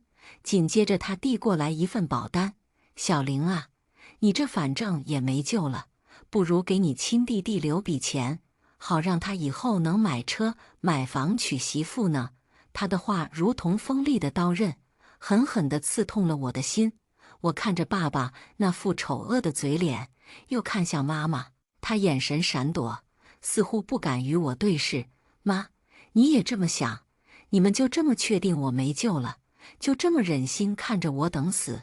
我还是忍不住声音颤抖地问。妈妈嘴唇抖动着，半晌才嗫嚅道：“小玲，爸妈也没办法，这是你的命啊！你弟弟他还年轻，他的人生才刚开始。我们不能毁了他的前程啊！你就当为家里做最后一次贡献吧。”贡献？我冷笑一声，在你们眼里，我的命就是为弟弟铺路的工具。你们口口声声说爱我，可现在呢？你们的爱真是廉价。妈妈哭着说：“小玲，妈也心疼你呀。可我们真的没别的办法了。你放心，你走了后，爸妈会一直记着你的好。”会每天给你烧香的，记着我的好，然后把我用生命换来的钱给弟弟花。你们太让我失望了。不知何时，我眼中已满是泪水，但我不想在他们面前哭出来。爸爸皱着眉头，没了开始的假模假式，不耐烦地摆摆手：“小玲，你别不知好歹。你妈说的没错，咱们家一直都是这样，什么都紧着你弟弟。你现在得病是不幸，但这也是个让你为家里出份力的机会。”爸爸一边说着，一边还在打量着手中的保单，仿佛那上面写着的不是我的生死，而是弟弟美好的未来。他的眼神里没有一丝慈爱，只有冷漠和算计。不止现在，从前也这样。是我装傻。我深吸一口气，努力让自己的声音听起来平静一些。你们还记得宋飞小时候生了场很严重的病吗？那时候家里不宽裕，可你们还是四处借钱给他治病。那时候你们怎么不说放弃？就因为现在生病的是我，你们就可以看着我去死是吗？妈妈愣住了，她张了张嘴，似乎想要解释，却又不知从何说起。过了一会儿，他像是被我的话触动了，眼神有一丝慌乱。小玲，那时候和现在不一样，现在情况特殊啊。你弟弟……见妈妈有些动摇，爸爸咳了一声，狠狠地瞪他一眼。小玲，话不是这样说的，你看看你弟弟多有出息，以后肯定能光宗耀祖。你呢，女孩子家迟早是要嫁出去的，花那么多钱给你治病有什么用？还不如留给你弟弟，让他的日子过得舒坦点。妈妈又恢复了那种决绝，擦了眼泪说：“你爸爸说的对，不管怎么样，我们不能不管你弟弟，他是我们家的根。小玲，你就别再固执了。我固执，我苦笑。你们都已经决定了我的生死，还说是我固执，你们根本就不配做父母。你们的眼里只有弟弟，从来没有真正爱过我。”妈妈的脸上闪过一丝愧疚，但很快又被一种莫名的坚定取代。不管你怎么说，我们不能改变主意。小玲，你就接受吧，签了保单，这是为了整个家好。你就这事儿就这么定了，你好好配合，也算是报答我们的养育之恩了。爸爸不容置疑的语气，像是给我判了死刑，也斩断了我对这个家最后的眷恋。我心中的最后一丝希望也破灭了。我缓缓地说：“行，我不治了。”爸妈似乎松了一口气，眼中出现笑意。他们以为我还是那个可以任他们摆布的乖乖女。不过这保单还是让他自己签吧。妈妈的嘴唇颤抖着，像是想说些什么来挽回这尴尬又残忍的局面，却只是发出了几声含糊不清的音节。爸爸则瞪大了眼睛，眼中闪过一丝惊慌和愤怒。小玲，你什么意思？我看着爸爸那惊慌又愤怒的模样，内心竟涌起一阵难以言喻的畅快，面上则好心解释：“爸，你也知道这保单不是随便能代签的吧？我既然都不治了，这钱怎么也得让宋飞亲自签个字。我都已经打算放弃治疗了，这钱要给宋飞可以，但必须得让他自己签字，省得以后出了什么问题，你们把责任都推到我身上。”爸妈面面相觑，脸上的表情十分精彩，有惊讶，有疑惑，更多的是被戳穿后的狼狈。他们大概也没想，向来在家庭中唯命是从的我，怎会突然在此时提及代签之事，还对保险受理的繁杂细节了如指掌，让他们猝不及防。我让宋飞签字，并非真的只是为了保险金的规范流程，而是想利用宋飞签字这件事来揭露他们的丑恶嘴，让他们的算计和冷漠公之于众，使父母和宋飞陷入慌乱和尴尬，打破他们原本以为一切尽在掌控的局面，从而引发三人的矛盾。要也让他们意识到，不能再将我当作牺牲品来为宋飞谋利。就在这时，宋飞从外面走了进来，他一脸懵地看着我们，问道：“爸妈，宋玲说的保单是怎么回事？”爸爸赶忙把宋飞拉到一边，压低声音说着什么，还时不时地回头瞪我一眼。宋飞的脸色越来越难看，他看向我的眼神里充满了埋怨，仿佛我做了什么十恶不赦的事情。我只是静静地站在那里，看着他们的表演。过了一会儿，宋飞走过来，假惺惺地说：“姐，你别听爸妈的，咱们肯定得给你治病呀。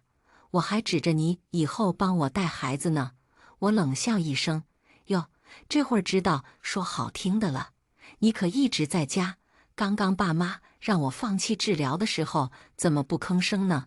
宋飞被我这犀利的反问噎得说不出话来，脸涨得通红。“别说了，快来签字，我们同意让你弟弟签。”妈妈见势不妙，赶忙出声打破僵局。我冷冷一笑，这么爽快答应，还不是因为宋飞是受益人，想赶紧把这事儿敲定。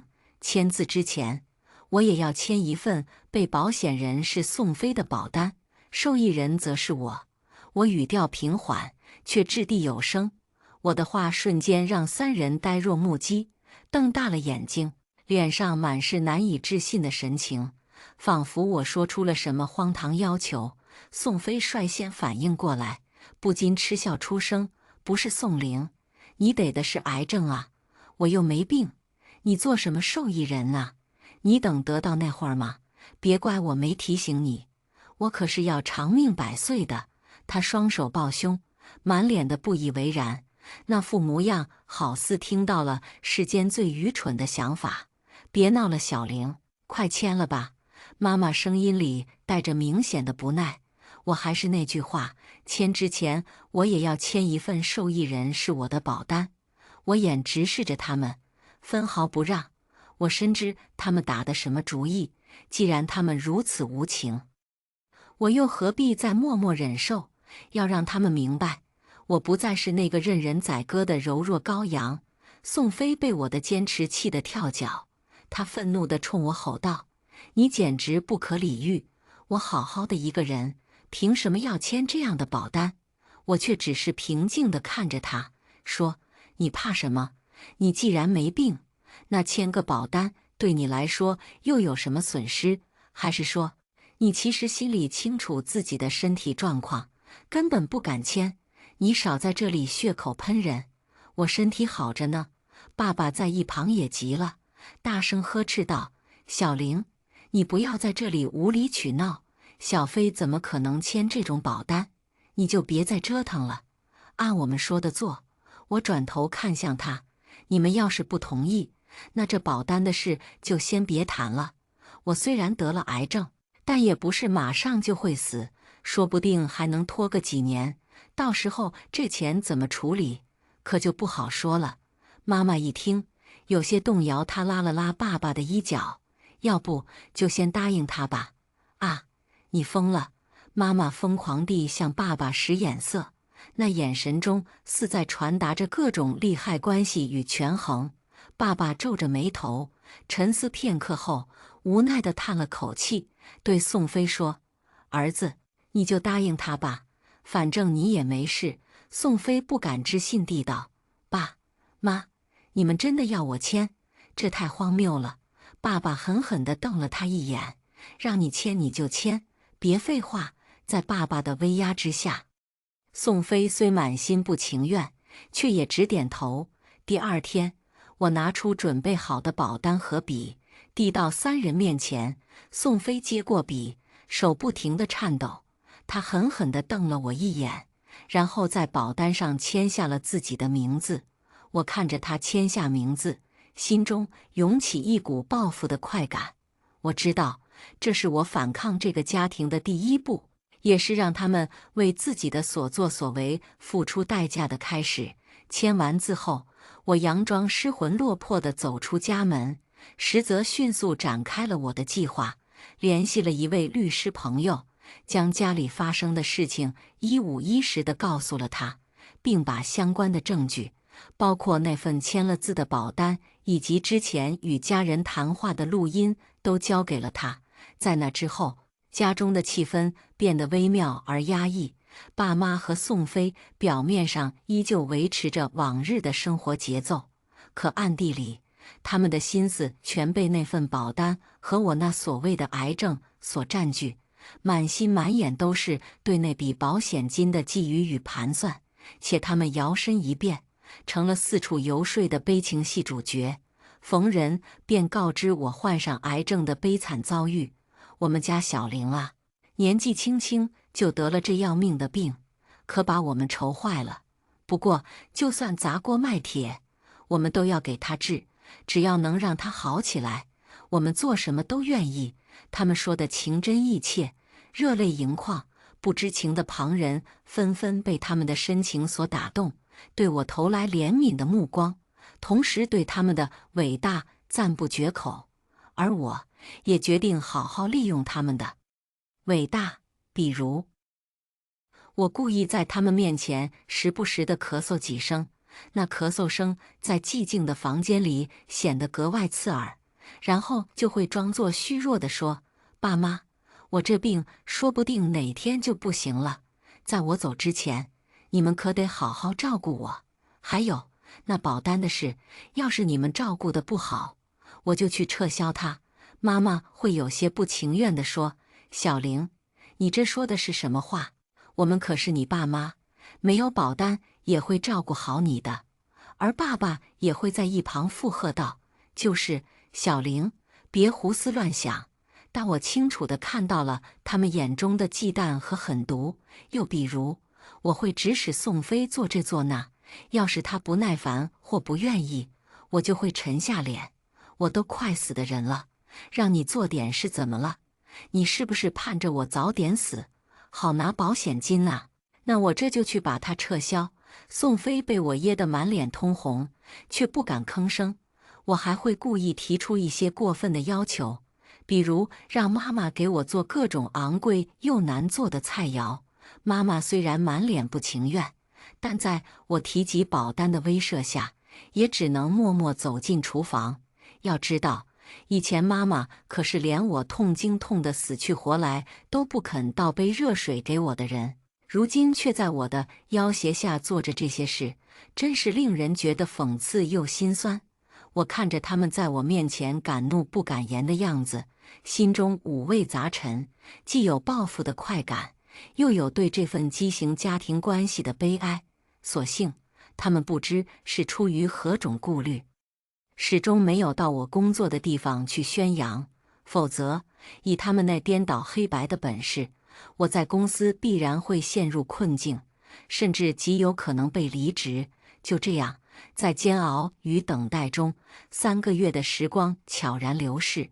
然而，令他们感到无比困惑和惶恐的是，我非但没有如想象中那般日渐虚弱，被病痛折磨得不成人形，反而精神状态良好，面色红润，与常人无异，仿佛那所谓的癌症不过是一场虚幻的噩梦，从未在我身上真实发生过。反观宋飞，他的身体如同被厄运悄然笼罩，状况日渐不佳。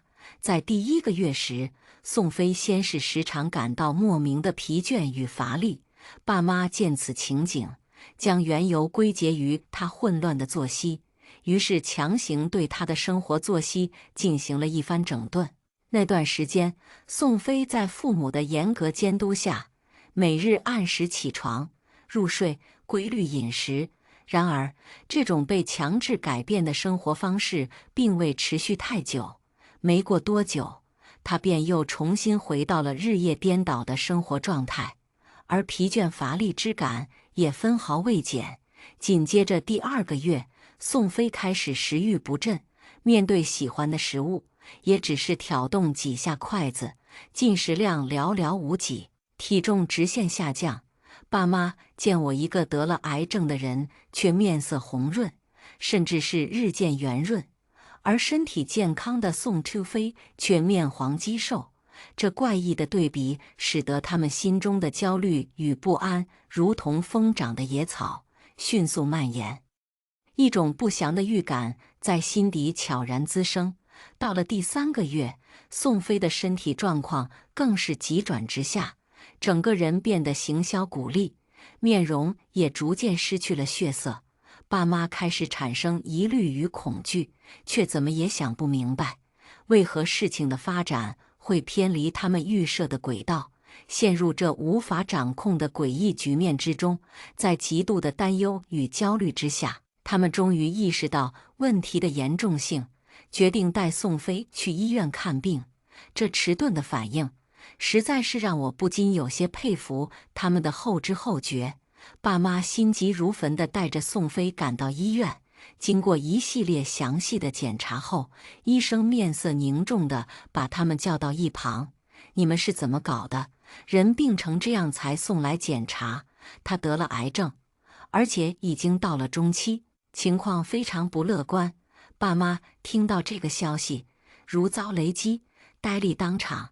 妈妈率先反应过来，声音带着哭腔：“医生，您是不是弄错了？怎么会是他？我们一直以为是他姐姐得了癌症啊！”爸爸也满脸震惊，有没有可能是误诊？我儿子一直都很健康的呀。医生无奈地摇摇头，检查结果很明确，不会错的。两人失魂落魄地回到家，满心的愤怒与疑惑驱使着他们，直冲着我的房间奔去。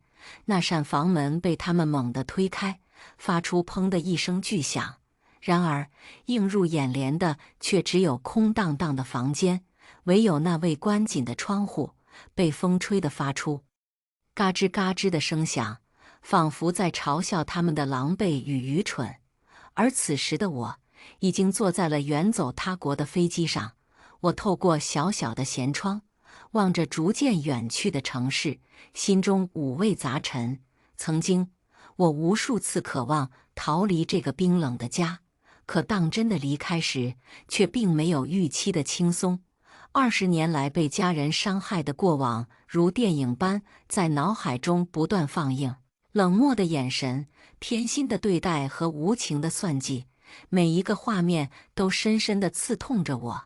但我绝不后悔我的所作所为，哪怕被人指责为狠毒与算计，因为人这一生要为自己活。爸妈和宋飞在发现我不见后，陷入了更深的慌乱与绝望。他们四处打听我的下落，殊不知，我早已在临行前切断了与他们所有可能的联系渠道，换了新的手机号码，注销了所有社交账号，只为能彻底地摆脱这个令我痛苦不堪的家庭。与此同时，宋飞的病情日益加重，爸妈看着最爱的儿子被病痛折磨得不成人形，心急如焚地带着他穿梭于各大医院之间。那曾经为宋飞精心积攒的家底，很快就消逝殆尽。不仅如此，为了能让宋飞继续接受治疗，他们不得不四处借钱，一笔笔如天文数字般的外债压得他们喘不过气来，家庭彻底陷入了绝境。而那份原本被他们视为救命稻草的保单，也因为我的离开和事情的真相逐渐浮出水面，变得毫无用处。原来，在我与律师朋友的精心策划下，早已将他们企图恶意骗保的证据一一收集整理完备，并巧妙地将这些铁证呈递给了保险公司。保险公司在经过严谨的调查核实后，迅速认定这份保险合同存在恶意骗保的重大嫌疑，当即宣布其作废。这一沉重打击，如同晴天霹雳，彻底击垮了他们最后的一丝希望。随着积蓄见底，医疗费用却如雪球般越滚越大，终于将这个本就摇摇欲坠的家庭彻底压垮。三个人之间潜藏已久的矛盾如火山喷发般汹涌爆发。宋飞在病痛与绝望的双重折磨下，性情变得愈发暴躁乖戾，只能通过疯狂的咆哮来宣泄内心的痛苦与恐惧。他那原本还算英俊的面容，也因疾病的折磨而扭曲变形，双眼布满血丝，眼神中透露出的尽是疯狂与绝望。在那弥漫着消毒水刺鼻气味的病房里，他常常像失控的疯子一般，对着面容憔悴、眼神无助的爸妈歇斯底里的大喊大叫：“你们为什么这么没用？为什么我会得这种病？你们还不如去死算了！说不定你们死之前写份保单，我还有希望活下去。”他的声音在那惨白的墙壁间来回碰撞，回荡不息。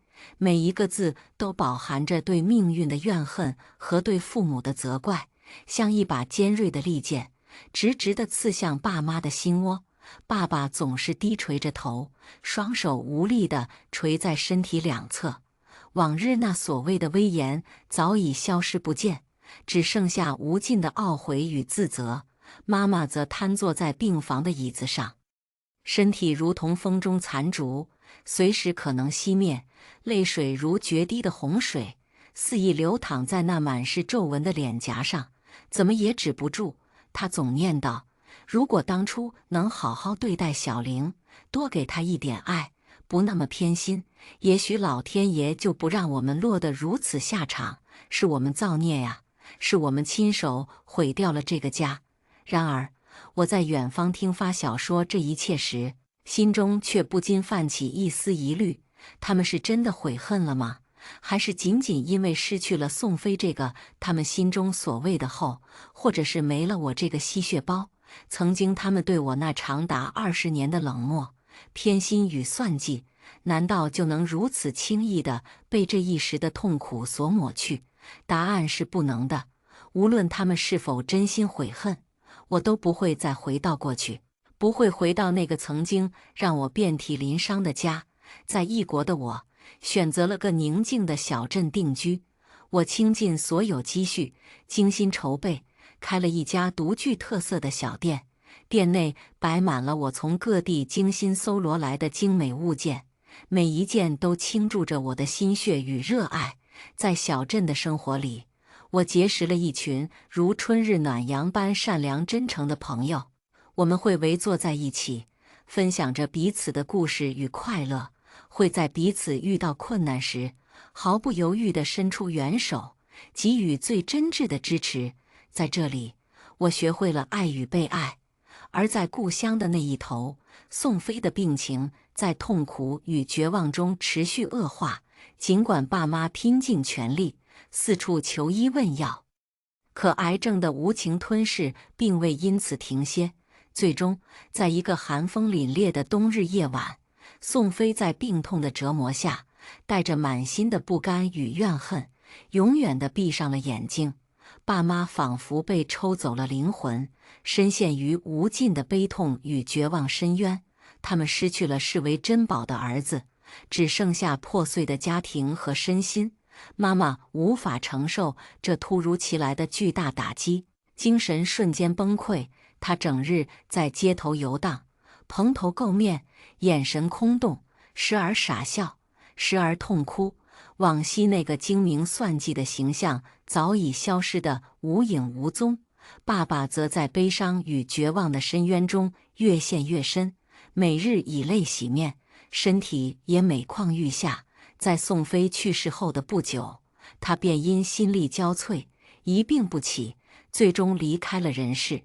而那些曾经因为宋飞的病情而借钱的亲戚朋友们，纷纷上门讨债，没有了昔日的同情与怜悯，只有冷漠与急切。远在异国的我，在得知家中的变故后，心中五味杂陈。尽管曾经遭受了无数的伤害与不公，但内心深处那一丝残留的亲情。于是，我决定回国处理这一切遗留问题。我卖掉了老家的土地来偿还父母欠下的债务。在与那些讨债者周旋的过程中，我深刻地体会到了人心的黑暗与丑恶。他们的冷言冷语、尖酸刻薄，让我看到了人性在利益面前的扭曲与变形。然而，当我一笔一笔地还清债务时，心中却又涌起一种从未有过的解脱感，仿佛我终于挣脱了过去那沉重枷锁的束缚，能够真正的重新开始。犹豫再三后，我决定偷偷去精神病院看望妈妈。站在精神病院那冰冷的走廊里，透过窗户看着病床上那个瘦弱憔悴、眼神迷茫的母亲，泪水不由自主地模糊了双眼。曾经那个对我冷漠无情、满心算计的母亲，如今已变成了这副模样，心中不禁涌起一阵复杂的情感，有怨恨，有怜悯，也有一丝难以言说的悲哀。我没有走进病房，只是静静地站在那里，默默地看着他。我知道，我们之间的那份亲情，早已在岁月的磨砺和伤害中变得支离破碎，无法修复。而此刻，我所能做的，只是在心底默默地为他祈祷。临走前，我找到工作人员，详细询问了母亲的病情和治疗情况，并支付了足够的费用。希望这些能为他的康复提供一些帮助，哪怕只是微小的改善。离开精神病院后，我深深地吸了一口气，抬起头，望着那湛蓝的天空。我知道过去的一切都已过去，而我将带着这份经历所赋予的力量，勇敢地走向未来，迎接新的生活，不再被过去的阴影所束缚，只为自己而活，去追寻那些真正属于自己的幸福与美好。接下来，我们来听下一个故事。收到300多万拆迁款这天，我破天荒地给火锅店挂上闭店的牌子。25年了，不管刮风下雨，我从未有一刻放松过自己。走在商场，我像是久未下山的行者，看什么都好奇，看什么都觉得欣喜。拘谨地走进一家品牌店，看着橱窗的蓝色裙子，幻想着女儿穿上它的样子。今天国庆节，又是我生日，这个时间点，她应该已经快回来了。电话打不通，应该是在飞机上。素英，你怎么在这儿？看到你火锅店关门，以为你已经去楠楠那里了呢。我去他那里干嘛？火锅店的生意你又不是不知道，哪里走得开？邻居大姐嗔怪地瞥我一眼说：“不是我说你，真是掉钱眼里了。就算生意再忙，楠楠结婚这么大的事，你怎么能不去呢？”我一脸疑惑：“什么结婚？”邻居大姐看我表情不对，拿出手机视频：“楠楠今天结婚，你不知道吗？这是我家妮子在婚礼现场发过来的视频。”我不可置信地看着手机里穿着婚纱的女儿，笑容甜美娇俏。台子上她身边本该是父母站的位置，此刻却是我的妹妹和妹夫在那里，一袭旗袍，端庄典雅。妹夫西装革履，也甚是有派头。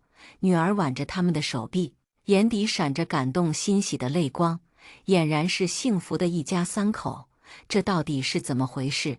我自己的女儿结婚，我当妈的竟然什么都不知道。邻居大姐看我惨白着脸，疯狂打电话，自觉是惹了祸，匆匆安慰几句就慌忙离开。可女儿电话一直打不通，妹妹和妹夫的电话也无法接通。我一边订机票，一边跟店员退掉那条蓝色的裙子。我到女儿的城市，在酒店足足等了3天，她才一脸不耐烦地露面：“妈，你看你永远都是急脾气，你不来，我也是打算回去的。”看着她厌烦地扣着指甲，我的心顿色地收紧发疼。自己的女儿结婚了，当妈的却不知道，这样的事哪个母亲听到了能不着急？你老公呢？丈母娘来了，怎么也不来见一面？我话说完，女儿脸上闪过一抹慌乱，但很快又稳下来说：“妈，你不是什么都已经知道了吗？明知故问多没意思。我知道什么？我什么也不知道。”看我冷着脸，女儿一副摆烂的样子，把脚翘在桌子上。林玉现在以为小姨和姨父才是我爸妈，为什么要撒这样的谎？妈，你不懂，林玉家条件很好的。如果我打从一开始就说你是开小火锅店的单亲妈妈，她肯定连恋爱都不会跟我谈的。我像是突然被人泼了一盆冷水，从头凉到脚。所以你就这样一直欺骗她，我能怎么办？我也没办法选择我的出身，我只是想让自己以后过得体面一点。我看着光鲜亮丽的女儿，连头发丝都透着精致，再看看镜中的自己，双手粗糙干裂，脸色蜡黄，眼角眉梢皆是劳作的风霜，就连后背也在岁月的刻刀下变得有些佝偻。这20多年，我都干了什么呢？忙着赚钱，忙着养家，满心期盼女儿快快长大，能出人头地，能在大城市站稳脚跟。可现在她都做到了，但是她却嫌弃一路把她撑起来的我，如垃圾累赘一样，处处觉得我不体面。我失魂落魄地回到老家，在屋里躺了3天。女儿追回来，慌乱地拍打着房门：“妈，你开门呀！妈，你不要吓我！妈，我错了还不行吗？我本来不想理他，可邻居们都在帮忙敲门，七嘴八舌的，甚至准备报警。我无奈拉开了门，众人才如释重负。女儿扑过来抱着我哭，这一刻我是动容的，她还是惦记我的，哪怕这个孩子虚荣了些。可很快我的幻想就被打破，进到屋内，她没有问过我一句好不好，有没有吃饭，身体有没有不舒服，小心翼翼故作讨好地挽着我的胳膊。妈，听说小吃街要拆迁盖商场，你的火锅店和之前投资买的商铺应该赔了不少钱吧？没有这回事，你听谁说的？我的心和声音一样的冷。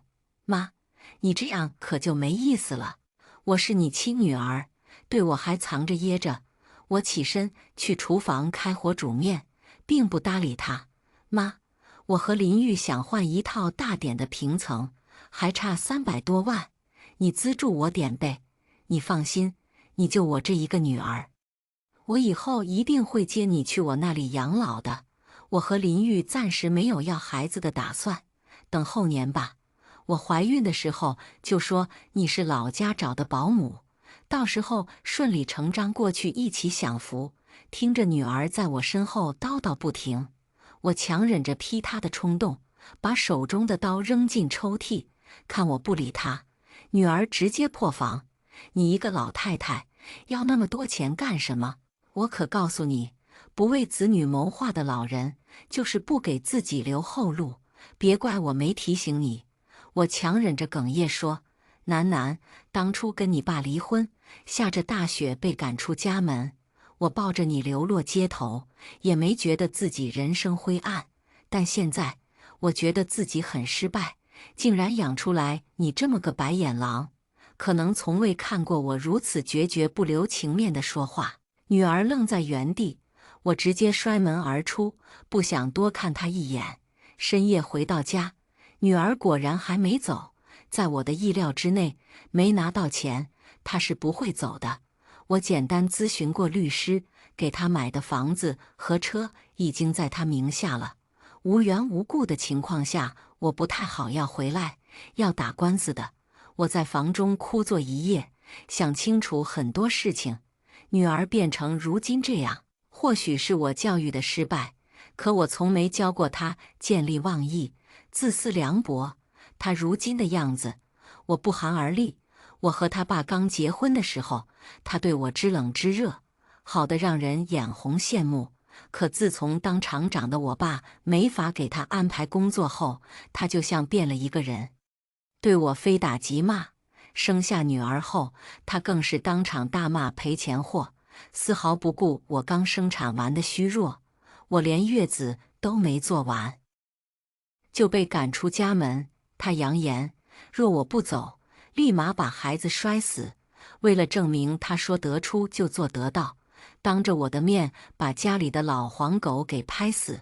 那个场景无数次出现在我的噩梦里，至今看到狗我还是会不由自主地感到恐惧。如今女儿的脸和记忆中他爸的脸重合，我才惊觉，他遗传的不只是他爸的长相，还有那坏到骨子里的阴毒和自私。一大早，看我只做了自己的早餐，女儿立马甩了脸子，进进出出把门踹得咚咚响。许楠，我们谈谈吧。妈，你要是还想要我这个女儿，就说些我爱听的。她吊儿郎当的把我面前的早餐拽过去吃，一夜未睡。我肝火很是旺盛，啪一巴掌下去，我心头郁气瞬间消散不少。女儿不可置信地捂着脸：你打我？我冷着脸把她咬了几口的早餐直接夺过去扔给楼下的流浪狗。许楠，我告诉你，你在这个态度跟我说话，我往死里打你。我也不跟你废话，只说2点。第一，我给你买的房子和车尽快还给我，过到我的名下。第二，养你这么大，抚养费给我一次性补偿20万，我们断绝母女关系。女儿瞬间炸了，从椅子上弹起来，指着我的鼻子骂：妈，你疯了吗？就因为我不让你参加我的婚礼，你就闹这一出是吧？谁家的妈妈不为自己的孩子考虑？你怎么这么自私？啪！我反手又是一耳光，打得手心都发麻。我冷冷地说：“我要是自私，小时候就该把你扔给你爸，让你自生自灭。看你现在还有命跟我没大没小的叫嚣不？”许南不光生气了，还满眼恨意地瞪着我。怪不得我爸不喜欢你，你这样的女人活该孤苦伶仃一辈子，你就是没人爱的可怜虫。我僵在原地，我的心好似一瞬间被人挖走了，呼呼地灌着冷风，冻得我浑身生寒。这就是我从小疼到大的女儿，她比任何人都清楚刀子扎在哪儿最能让我疼。女儿夺门而出，2天没露头。我在火锅店收拾东西，准备给拆迁队腾屋子时，亲戚们的电话和视频一个接一个的打过来，我接都接不及。我堂姐说：“素英啊，我们这把年纪了，不能光顾自己，也得为孩子考虑呀。”我堂妹说：“姐，早些年让你找，你不愿意，现在楠楠都结婚了。你就算要找老头子，也不能给孩子拖后腿呀。”听了半天，我才捋清楚这是怎么个事。我女儿跑回村里，跟亲戚和邻居到处哭诉，说我迷恋上一个老头，非要跟人家结婚，要死要活的。拆迁款给老头花不说，还逼他把名下的房子也给卖了。我愣在原地，怎么也没想到，我有一天会被自己亲生女儿造黄谣。他还到处说我隔3差5就跟老头去开房，很担心我的身体，他劝不动我，一说我就动手打他。他也是走投无路了，只能请亲戚们出面帮忙劝劝我，让我把钱给他保管，不能再让我拿着这些钱到处挥霍了。很离谱，可偏偏亲戚邻居都信了，纷纷打电话规劝我。我在派出所报警做笔录的时候，女儿电话又打了进来，我直接开免提录音：“妈，是你逼我走到这一步的。许南，你可真是出息，到处造自己亲妈的黄谣，你就不怕别人知道了戳你的脊梁骨？用什么手段不重要，重要的是逼你把钱吐出来。你就我这一个女儿，钱却不肯给我花。不是想给哪个老头花是什么？”女儿依旧不知悔改的样子，听得民警在一旁直摇头，看我的眼神都带了几分怜悯和同情。事情最终以许南被拘留3天，罚款500元而结束。民警调解无效，我不可能忍他如此诋毁我，而许南觉得我报警抓自己的女儿不可理喻，匪夷所思。他在派出所大喊大叫，要跟我断绝关系。这件事开始，我们母女彻底决裂，撕破了脸。亲戚们又纷纷规劝我，让我大度。楠楠还小，都是小孩子脾气，你跟他置气就是你的不对了。这天下哪有跟自己孩子生气的，还闹到派出所？是啊，楠楠多乖巧的一个孩子，都被你逼到这个份上了。你可别再犯倔，否则老了生病的时候有你哭的，众人你一言我一语的，合力想把我说服，让我把拆迁款给许南。我默不作声走到一旁，冷着脸把一摞盘子扔在地上，碎片炸得哪儿都是。众人你看我，我看你，一阵沉默后，鸟兽四散，谁劝我大度，谁他妈的就去给我死。隔了1天，许南直接带着自媒体记者上门，他依旧把我塑造成一个自私自利、降至下头的恋爱脑老太太。记者3番5次围堵我，希望我接受调解和采访。我不愿意把家丑拿出来往外说，许南不要脸，我还要脸。可事情并没有随着我的避让而结束，记者掐头去尾，在我家门口开启了直播。许南戴着口罩墨镜，哭得稀里哗啦，跪求我回归家庭，不要再执迷不悟。给老头花钱是没前途的，不把钱给他这个女儿，就该被天打5雷轰。舆论很快发酵，因为我的脸并没有被打码，又加上我抛头露面经营火锅店20多年，很多本地的人几乎是一下子就认出来我是谁。有八卦吃瓜的，有幸灾乐祸看母女大战的，也有一部分质疑这件事的真实性，说我看起来不像是那种人。毕竟年轻时候那么好看，都没传出来一丁点艳闻奇事。临老了，怎么可能再去找个臭老头？况且记者和女儿口中的姘头，到现在都没被扒出来，真与假扑朔迷离。可更多的舆论是无脑的网暴。我在2楼住，一到晚上就有人站在楼下往我的窗户上扔屎包，玻璃和墙面上到处都是粪臭尿骚味。楼道里，我的门上也被人涂上粪便，还用油漆写满了老骚货、老不正经这样充满侮辱性的话。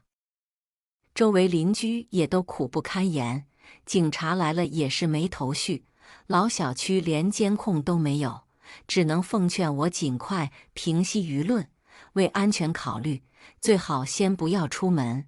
我的老姐妹春景来看我的时候，正巧碰见几个中学生鬼鬼祟祟地准备投掷屎包，几人被抓了现行。我们在派出所录口供的时候，这几个孩子直接招了，拿出手机偷拍的照片，说是他付钱让他们这么好干的。我定睛一看，是许楠，我的好女儿。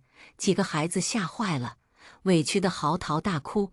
就是这个姐姐说的，我们是未成年人，干点坏事也没什么，警察不会抓我们的。他给我们的500块钱，1分还没花泥。我的姐妹春景也是气不打一处来，嘴都骂歪了。楠楠现在怎么变成这样了？天打雷劈的祸哟！赶过来的家长在派出所门口和许楠迎头遇上，看到教唆自己孩子干坏事的罪魁祸首，众人压不住一点火气，直接你一拳我一脚的把许楠给打了。事情变得一团乱，家长们要告许楠教唆未成年人犯罪，许楠要告他们故意伤害。我如果想追究，得告他们侮辱罪。几个孩子直接跪下来给我道歉，他们的父母表示愿意承担我所有的损失，最后协商除了要给我的房子清理干净外，再赔给我3万块精神损失费。可许楠就不行了，被拘留了5天，家长们犹嫌不足，要集体告他，这下搞不好还得进去登缝纫机。许楠也不敢再提家长们打他的事情了，各种托人去说情，最后每一家赔1万块，此事才算了结。这期间，我只是冷眼看着，任凭许楠在卖惨求饶，我都不为所动。她已经不是我的女儿了，哪个女儿会这样对待自己的母亲呢？房子我挂牌出售，低于市场价10%，亏是亏了点，可我只想尽快脱手。我的好姐妹春景，她儿子在青岛给她买了新房，邀请我一起去住，我愉快答应。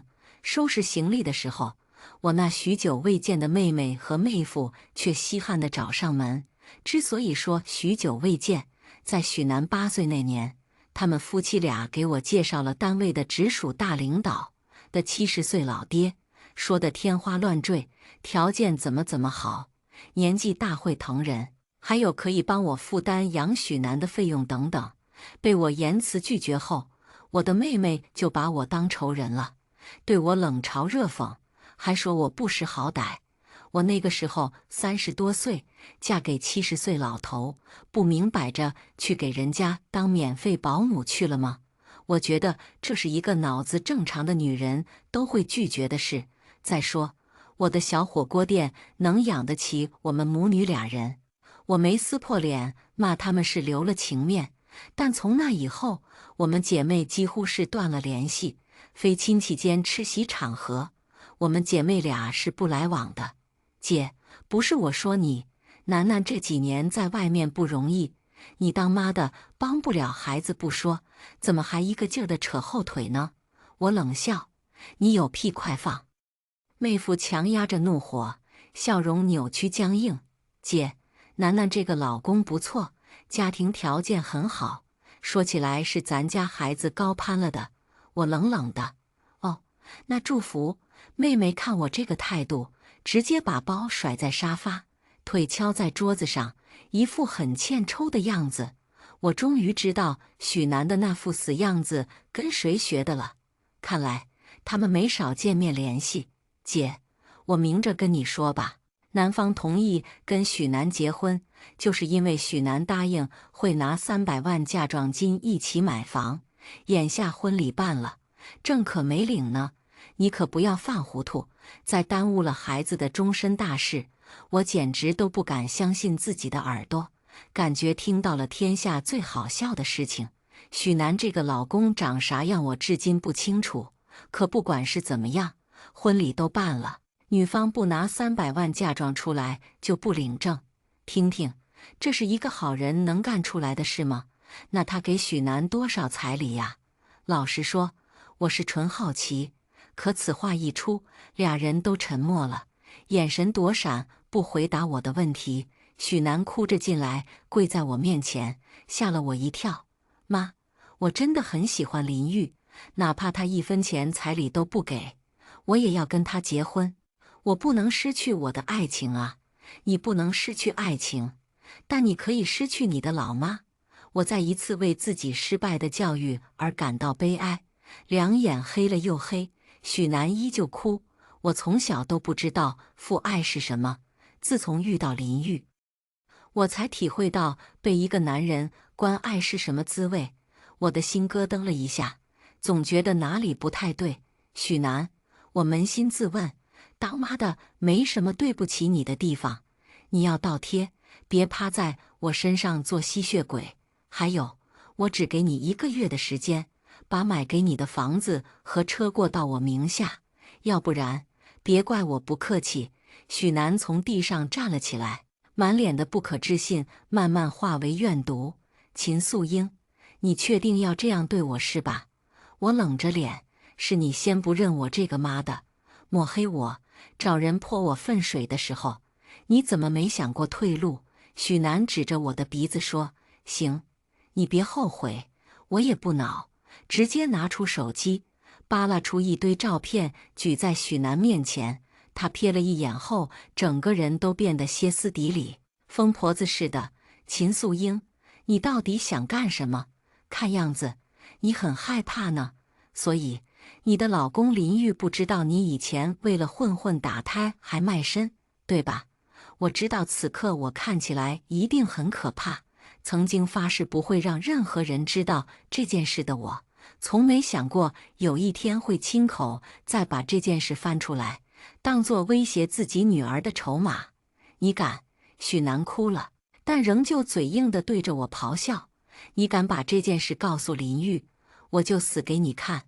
我轻蔑地说，你觉得我们母女俩闹到这个份上，我还有什么事情是不敢的？1个月后，房子和车没在我名下的话，这些照片都会出现在林玉手机上。别觉得我年龄大，不让我见到林玉，我就什么也做不了。能独居几十年，平安把你养大，还能挣钱买房买车，我就不是个孬种。别逼我。许南，看我沉着脸，一点转圜的余地都没有。妹妹呸了我一声，拉着许南和妹夫夺门而出。我坐在沙发上缓了一会，长舒一口气，才觉得心口没那么憋闷了。许南大1开学没多久，学校就通知我过去，说要对他进行劝退处理。我才知道，开学不到2个月，他就谈了一个校外的男朋友，经常夜不归宿不说，上课也是经常见不到人。我当时见到许南的时候，被吓了一跳，脸颊凹陷，面黄肌瘦，整个人跟被抽了魂似的，心疼得我几乎要窒息。我跪在教导主任和校长面前，苦苦哀求，希望他们再给许南一次机会，并且再三保证他一定会改。学校最后勉强同意，让许南停课1个月回家反思。我本来想带着他直接回老家，可他死活不肯，问什么也不说，一直哭一直哭。作为母亲，我很快就有一种不好的预感，再三追问才知道许楠怀孕了。那一瞬间，我是生气的，狠狠打了他一巴掌，也打了自己一巴掌。我恨他不自爱，也气自己竟然没早点发现他的异常。当我提出要见她所谓的男朋友的时候，许楠哭得更伤心了，一直摇头拒绝。我说不让见就报警的时候，许楠跟挤牙膏似的才把全部真相说出来。那个男人根本就是一个地痞流氓混混，他吃喝嫖赌抽什么都干，天天在酒吧赌桌混日子。许楠涉世未深，被他潇洒自由的外表迷惑，觉得那就是爱情。那个男人也看准了许楠单纯好骗，忽悠着他竟然去裸贷，最后还不上钱，索性直接拉他下海去卖身赚钱。换句话来说，许楠根本不知道自己肚子里的孩子是谁的，而知道事情闹大了的男人早就消失得无影无踪。我当时两眼一黑，站都站不住，满脑子都是怎么办，怎么办。看着哭得绝望的女儿，我知道我就是她最后的依仗和希望。如果连我也救不了她，真有可能把她逼上绝路。我带着她去了另外一个陌生的城市，租房子，安排医院做流产手术，仔细地将养她的身体，每天不厌其烦地开导她，让她一点点走出阴霾。当时保留了所有的证据，想着未雨绸缪，以防万一，也害怕那个混混再来找许楠。我准备好所有起诉他的证据，却不想这些证据如今却成了我拿捏许楠的把柄。不到3天，许楠就打电话让我过去办理过户手续。我从青岛直接飞到他的城市，提前在网上约好代理人，不到1天的时间就走完全部流程。我把房子委托给中介挂牌出售，车子也开去二手市场，所有有关许楠的痕迹，我都想抹去，多看一眼。我都觉得膈应得很。妈，我们究竟为什么会走到今天这一步？许楠不解地看着我，就因为我不让你参加我的婚礼吗？这个事情有那么重要吗？我抬头看天，是这个事儿，但又不止这个事，还有抚养费20万记得还我。我把车窗关紧，让师傅出发去机场。许楠站在原地目送我离开，呆愣着，不知道在想些什么。我却在机场门口见到了意料之外的人，林玉。更让我意想不到的是，他看起来比许楠大了20岁不止，毫不夸张地说，比我小不了几岁。我才恍然大悟，为什么说起爱情的时候，许楠会把他从小没有父爱这件事联系起来。不知道你来找我有什么事？我看了眼时间，我要赶飞机去青岛找姐妹呢。我知道你根本不是保姆，你是许楠的亲妈。林玉不疾不徐地说着，满眼金光。不过我不在乎你到底是谁，我只是想知道，你发给许楠的那句"别逼我告诉林玉全部真相"是什么意思？原来如此，他是偷看了许楠的手机才知道我的行踪的。没什么，就是我是他妈这个真相了。你现在不都已经知道了，林玉？所以你真的不打算资助许楠买新房吗？我简直都被气笑了，剜了他一眼，连多说一个字的欲望都没有，拉着行李箱就走。到青岛后，刚下飞机就看到我又被许楠锤上了热搜。这一次，他直接拿着身份证实名制地讲述我和他之间的故事。这一次，我不光是恋爱脑老太太了，我妈以前稍不高兴就动手打我，还用热水烫我。我努力学习，考上985，就是想离他远远的。他还是赌成性，10赌9输，曾经为了钱要把我的少女之身卖给一个老头。我现在好不容易结婚了，找到属于自己的幸福了，他又天天来挑拨我和老公的关系。我不知道上辈子做了多少孽，这辈子竟然遇到这样的一个母亲。我的照片也被他大喇喇贴在视频里。讲真，我真的搞不懂这孩子到底想干嘛。春景的儿子是做自媒体的，账号有好几百万粉丝。在了解事情的前后始末后，气得不行，当即表示要帮我还原事情全部的真相。我这边视频还没剪辑制作好，那边的许南就再一次打过来电话问我：“妈，你是不是真的确定要跟我断绝关系？”我斩钉截铁：“是。”电话挂断不到半个小时，他就开启了直播，而我的前夫，他的爸爸，也赫然出现在直播间。这个多看一眼都让我浑身战栗的男人，如今却是一副老实儒雅的样子。我想我的女儿，可秦素英从不让我见孩子，却不想她竟然一直虐待孩子，是我这个当父亲的失职。如果时光倒流，我就是拼了这条命，也会把女儿抢过来养在自己的身边。当年被我捉奸在床离婚的时候，我就不该心软让她带走孩子。说完这句话，他还故作忐忑地问旁边的人：“这个可以在直播说吗？”他一边说一边抹眼泪，红彤彤的眼睛，发白的头发，再配上极度伤心懊悔的表情。短短半个小时的直播，我已经成为新一代恶魔的代名词。春景儿子皱着眉头看完全部直播后，提议让我也先开一场直播，简单回应解释，他这边会加急把所有的证据剪辑发布。第一次坐在镜头下，我有些忐忑。春景儿子安慰我：“阿姨，做错事的是他们，不是你。你要做的就是客观陈述事实。”春景也在一旁为我加油打气。一开播，直播间就涌进来无数网友，瞬间人数2000加，满屏幕都在骂我：“活着就是给女人丢脸的人渣！”天哪，这女人怎么还有脸直播？不会是要赚这波流量钱吧？人血馒头啊！众筹投票弄死她吧！大家好，我是秦素英，占用大家的时间和公共资源，很不好意思，但是我觉得我有必要害大家一个事情全部的真相。网友从来不是被有心人利用的棋子，善良也不该这样被肆意践踏。我目光坚定，铿锵有力地说着，屏幕上刷屏：“你最好是哦，有反转，期待大瓜。”我先是展示了手机上我被评为先进个人的照片，以及许南在高中时候获奖作文。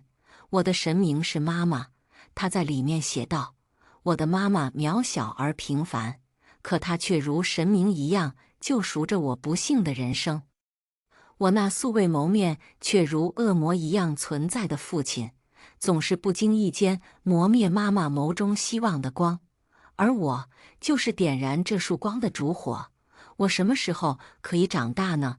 那个时候，我会撕下素英女士强装的坚强，拍拍她的头，告诉她，从今天开始，你由我来照。”我低声朗读，短短几句就足以说明那些年一位母亲的付出，在一个纯善的孩子眼中是多么的伟大。我念着念着，便声音哽咽，心酸难过。那个时候的许南真的好爱我。屏幕上已经出现了不同的声音。如果素英阿姨真的虐待许南，她怎么可能会在作文里这样写？谁也不会逼她写的这样富有真情实感。许南爸爸说的话也是漏洞百出。如果他真的关心孩子，这么多年怎么可能一点也不知道孩子被虐待？阿姨面相看起来就很面善啊，反而是许南的爸爸，看似老实，眼神却藏着虚。我把跟许南爸爸离婚的始末和开小火锅店供许南大学毕业的事情全部说了出来。这些事情都是事实，只要网友想扒，立马就能证明我说的是真的。当年妇联的人也是3番5次去找许南爸爸，希望他拿出一部分合理的抚养费用，结果被他大棍子抡着往外赶。可这才哪儿到哪儿，事情怎么会这么简单的结束呢？许南结婚的时候嫌弃我不够光鲜，开小火锅店也不够体面，宁愿找别人假扮他爸妈，也不愿意让我出现在他的婚礼。我甚至是从邻居口中知道他结婚的事，而且事后还惦记我的拆迁款，要求我全部拿出来给他买婚房，提出让我以保姆的身份过去照顾他的生活。我说的这些全部都有铁证，稍后整理一下会全部发出给大家看。是非公道，自在人心，黑的白不了，白的黑不了。我相信大家会有一双慧眼来辨明真假。最后，我想问问许南，你当年的裸贷还清了吗？为了钱出去坐台的事情，你婆家知道吗？他们知道体面的你干过这样不体面的事吗？如果你老公什么都不清楚，你的行为算不算骗婚呢？我留下炸裂的一堆问题，结束了本次直播。直播的内容也被做成无数切片流传，舆论渐渐有了扭转的势头。可也有人质疑我说的话的真假，毕竟太过于炸裂了。还有人提出，如果真是如此，许南怎么敢这样丝毫不顾忌地在网上各种抹黑我？他图啥？这个问题，网友们好奇，我也挺好奇的。对呀，他图啥？到底想干什么？妈，你怎么敢？你怎么真的敢这样回我？我可是你亲女儿啊！你说这些话之前，要不要先想想你自己做了什么？听着许南的咆哮，我捏着电话，平静的毫无波澜。你这样做是逼我去死吗？我就是吓吓你，想让你主动把钱拿出来给我。你怎么就这样非把我往死路上逼？许南一直在哭。我却不明白他到底在哭什么。接着电话那端就传出一声许南的尖叫声，接着是椅子翻倒在地的声音，以及打耳光的声音。妈，你救救我！没有钱我会被我爸和林玉打死的！啊！他凄厉地哭喊着。电话被突然掐断，真实性待定。可我已经无所谓了，被许南伤透了心。这个女儿已经无可救药。我不要也罢。当天晚上，春景儿子就在他几百万粉丝的社交账号上发布了一条超长视频，从许南爸爸弃养、下雪天把月子里的我和孩子赶出家，以及街坊四邻对我的帮助。妇联的人更是为了提供维权证明，我对许南的好，他的小学老师、初中、高中，自己大学老师，全部都给我提供相关证据。我作为母亲，对许南没有最好，只有更好，包括给他买房买车，大学期间每个月几千块的生活费证明，还有我网购记录给他买的数不清的衣服和日用品，以及婚礼的事情，让人泼我房子粪水的事，还有为了钱对我各种辱骂的录音，全部被剪辑到澄清视频里。舆论瞬间一边倒，许南也体会到了被网暴的滋味。还有林玉和许南爸爸被网友各种抨击，可他们却像凭空消失了一样，再也没有一丁点消息。我也成了坚强坚韧形象的代名词。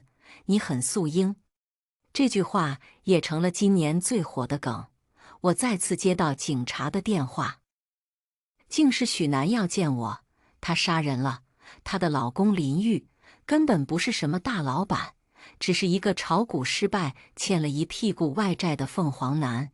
有老婆有孩子不说，他还是我妹夫的领导，就是当年非要把他70岁的老爸介绍给我当老公的那个人。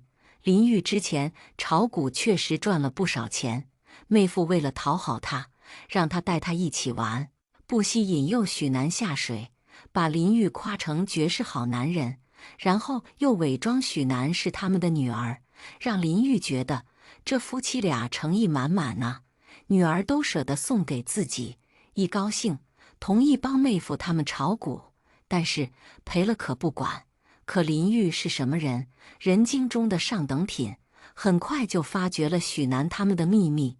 本就是白捡了便宜的他，自是不会捅破这层窗户纸。但是邪门的是，他的股票跳楼是大跌，赔得他裤衩子都快没了。正好许南又一直缠着他要名分，而我的妹夫又有意无意地向他透露，我的火锅店要拆迁，会得到一大笔拆迁款。动了歪心思的林玉就决定办一场假婚礼给许南。在以后发现我竟然是个烈性子，宁愿跟许南断绝关系，都不愿意把钱拿出来。原本许南名下的房和车也被我要了回去。林玉把许南打得死去活来，肚子里的孩子也流产了，逼迫他想办法把我的钱搞到手。许南走投无路之下，竟然又找上了我前夫，他那个杀千刀的爸，承诺事成以后给他10万块报酬。与虎谋皮，怎么可能有好下场？许南千算万算，没想到我是真的不要他了，鱼死网破的把他所有案底都给抖落出来。从我手里拿钱真的是不可能。林玉打他，他爸也打他，许南疯了，趁俩人晚上睡着，直接干了一票大的。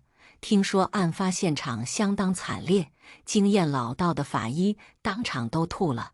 可许南那天晚上杀疯了，直接又跑到我妹妹家，佯装又被家暴，哭哭啼啼哄着我妹妹开了门，进门二话不说就乱砍。妹夫挨了几下，挣扎着逃出去报警，可最后失血过多，还是没抢救过来。妹妹更别说了，连家门都没走出去。看着面如死灰的许南，我不知道该说些什么。妈，究竟是为什么？你怎么说不爱我就不爱了呢？我曾经不是你的命吗？你怎么舍得真的伤害我？许南依旧是怨毒地质问着我，他对我做的那些事好像失忆了一般，只字不提。我低头哑然失笑，千言万语此刻都没说出口的必要了。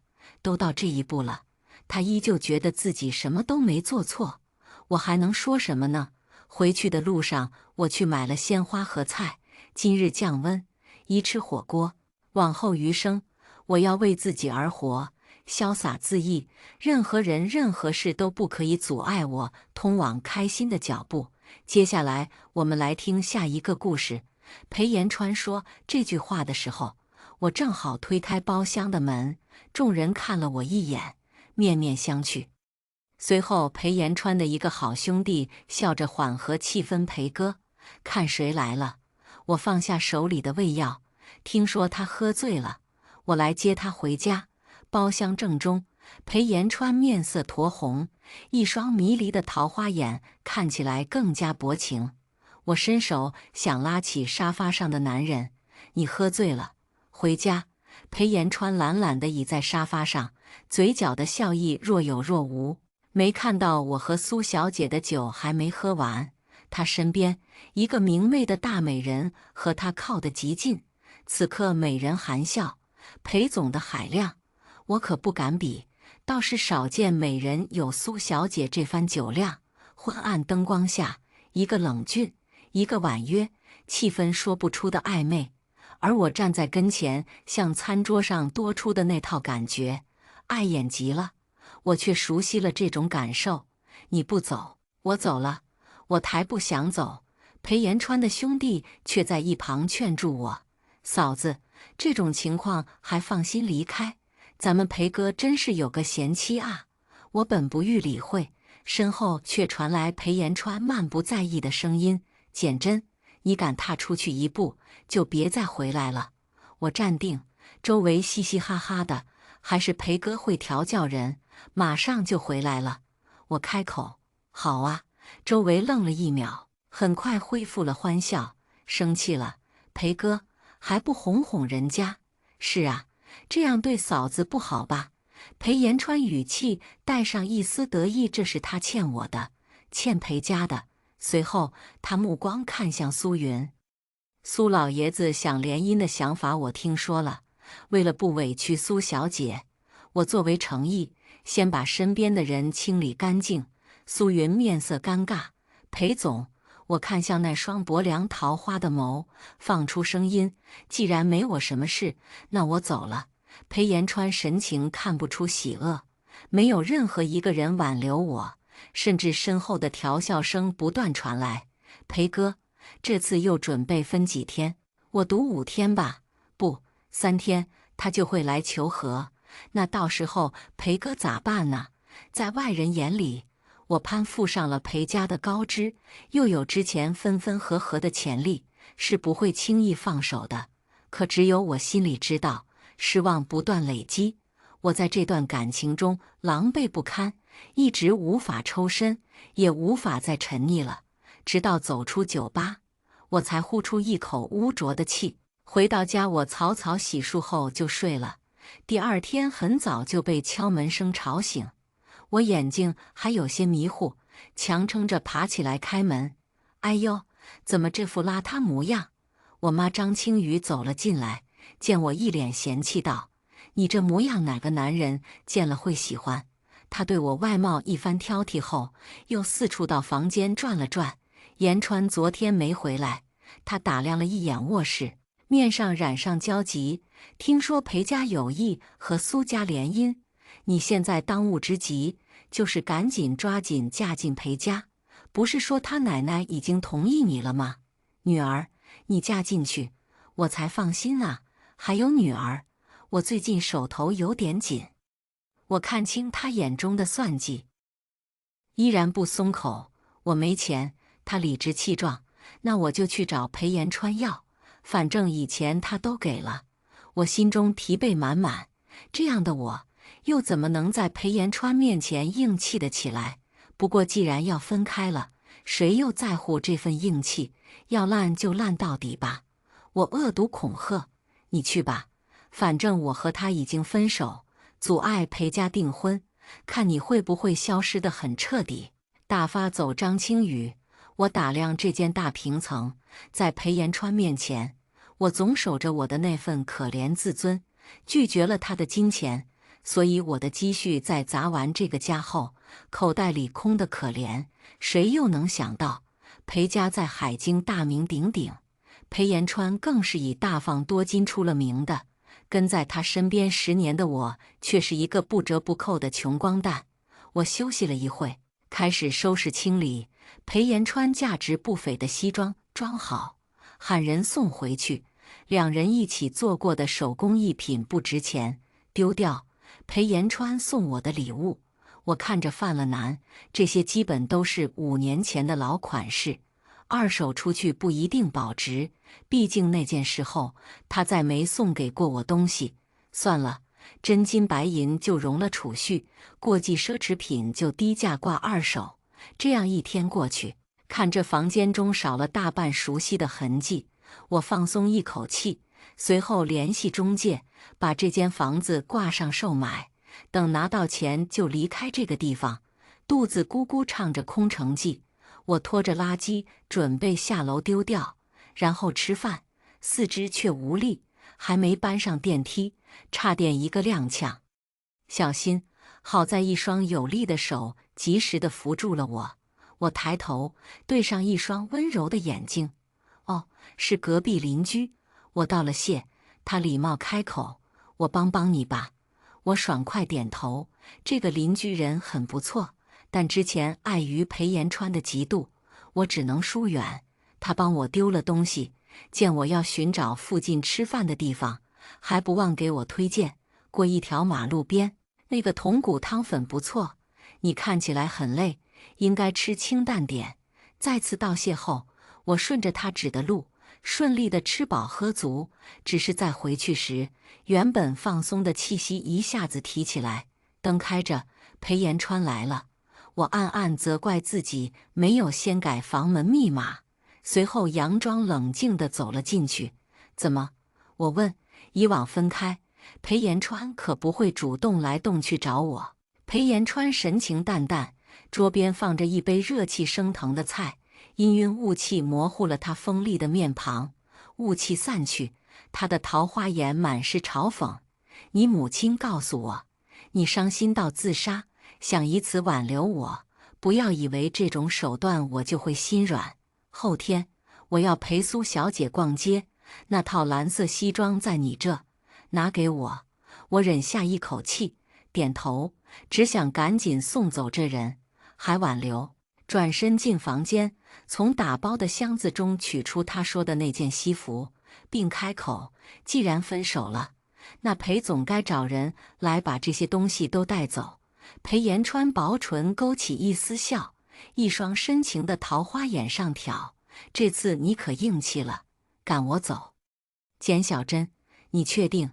这种半不屑半轻蔑的语气，听得我很不舒服。我开口：裴总都要结婚了，难道还想缠着我不放？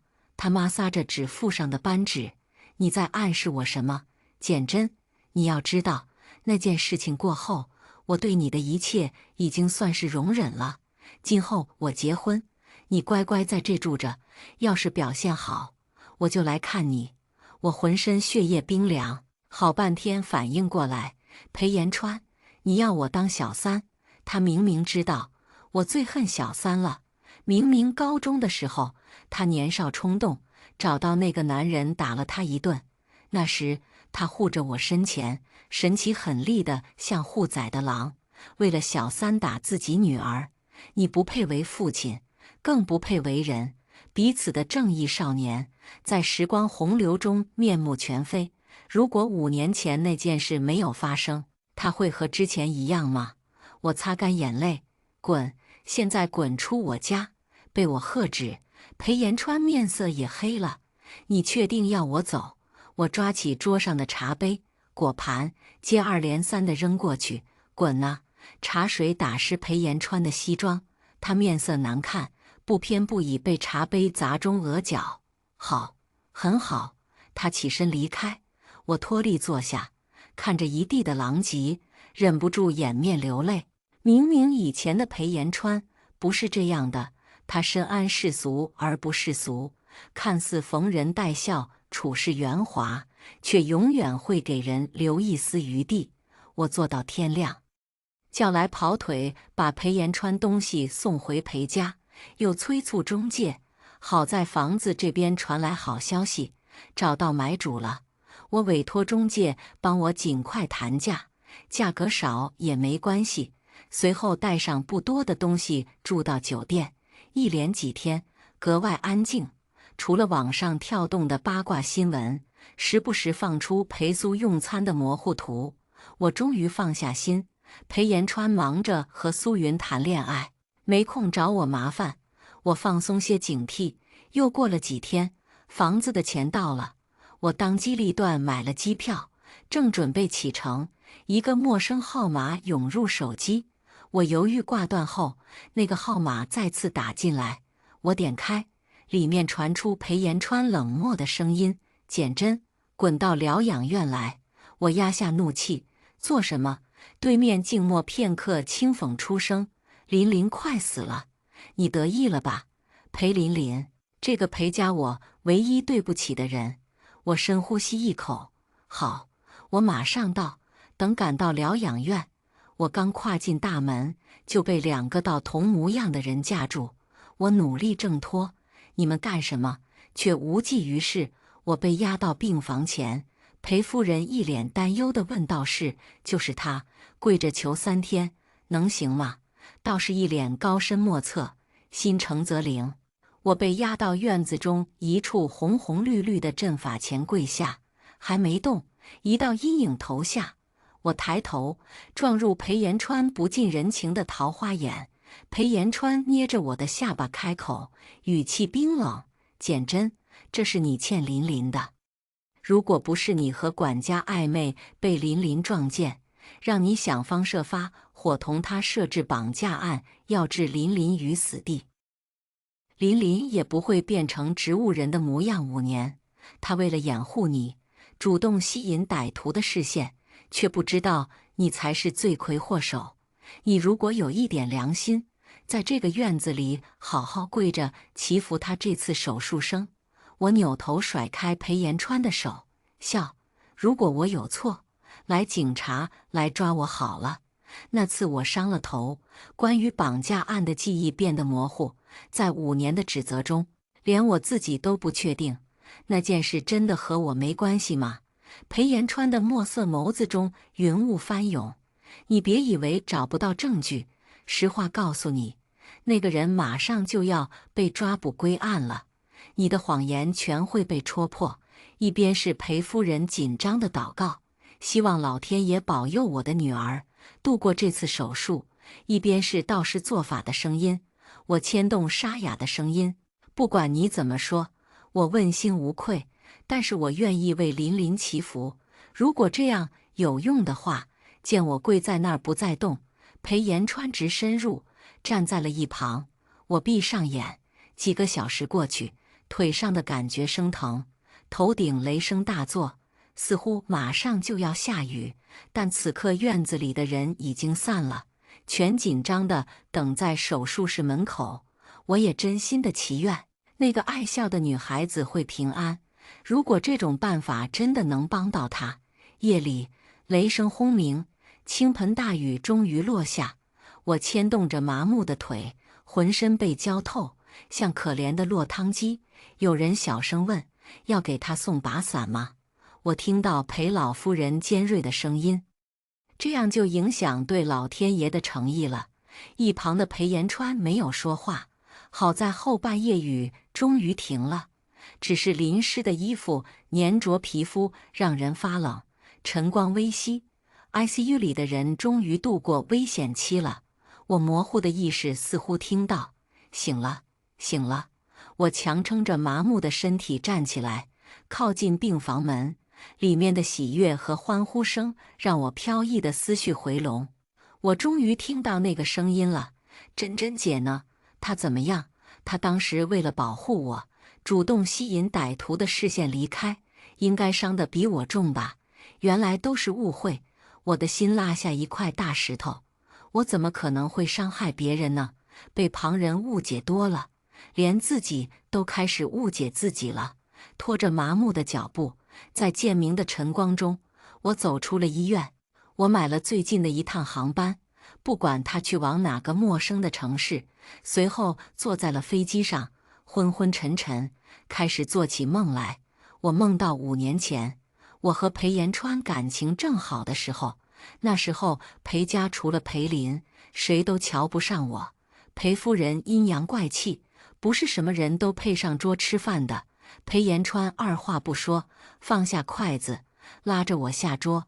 如果在家都不能吃饭，那就都不吃了。他拉着我回到房间，自己到厨房亲自给我做了一碗寡淡无味的面。他看着面，满眼愧疚。对不起，忘记放盐了。我笑着告诉他，没事儿，我本来就吃得清淡。他的维护是真的，他的心疼也是真的。那是从什么时候变成这种模样的？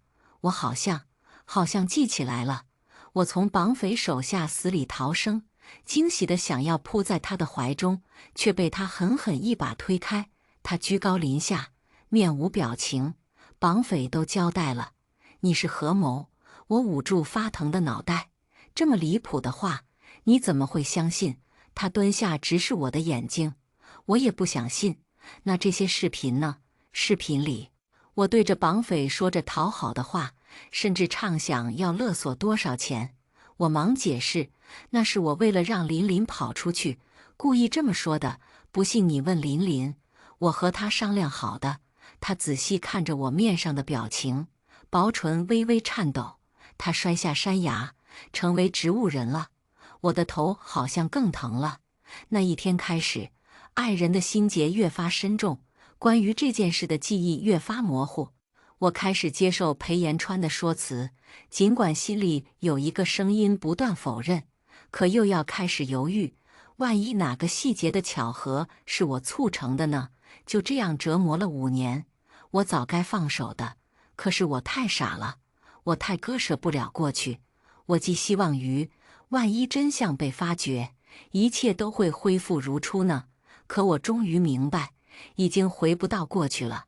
我昏沉的身子开始飘忽，耳边的声音若有若无：“小姐，你没事吧？小姐，简。”当我的意识再次恢复，发现自己躺在一个陌生的房间。我皱着眉头，刚想起身，手背上传来刺痛，原来是针头被拉扯掉了。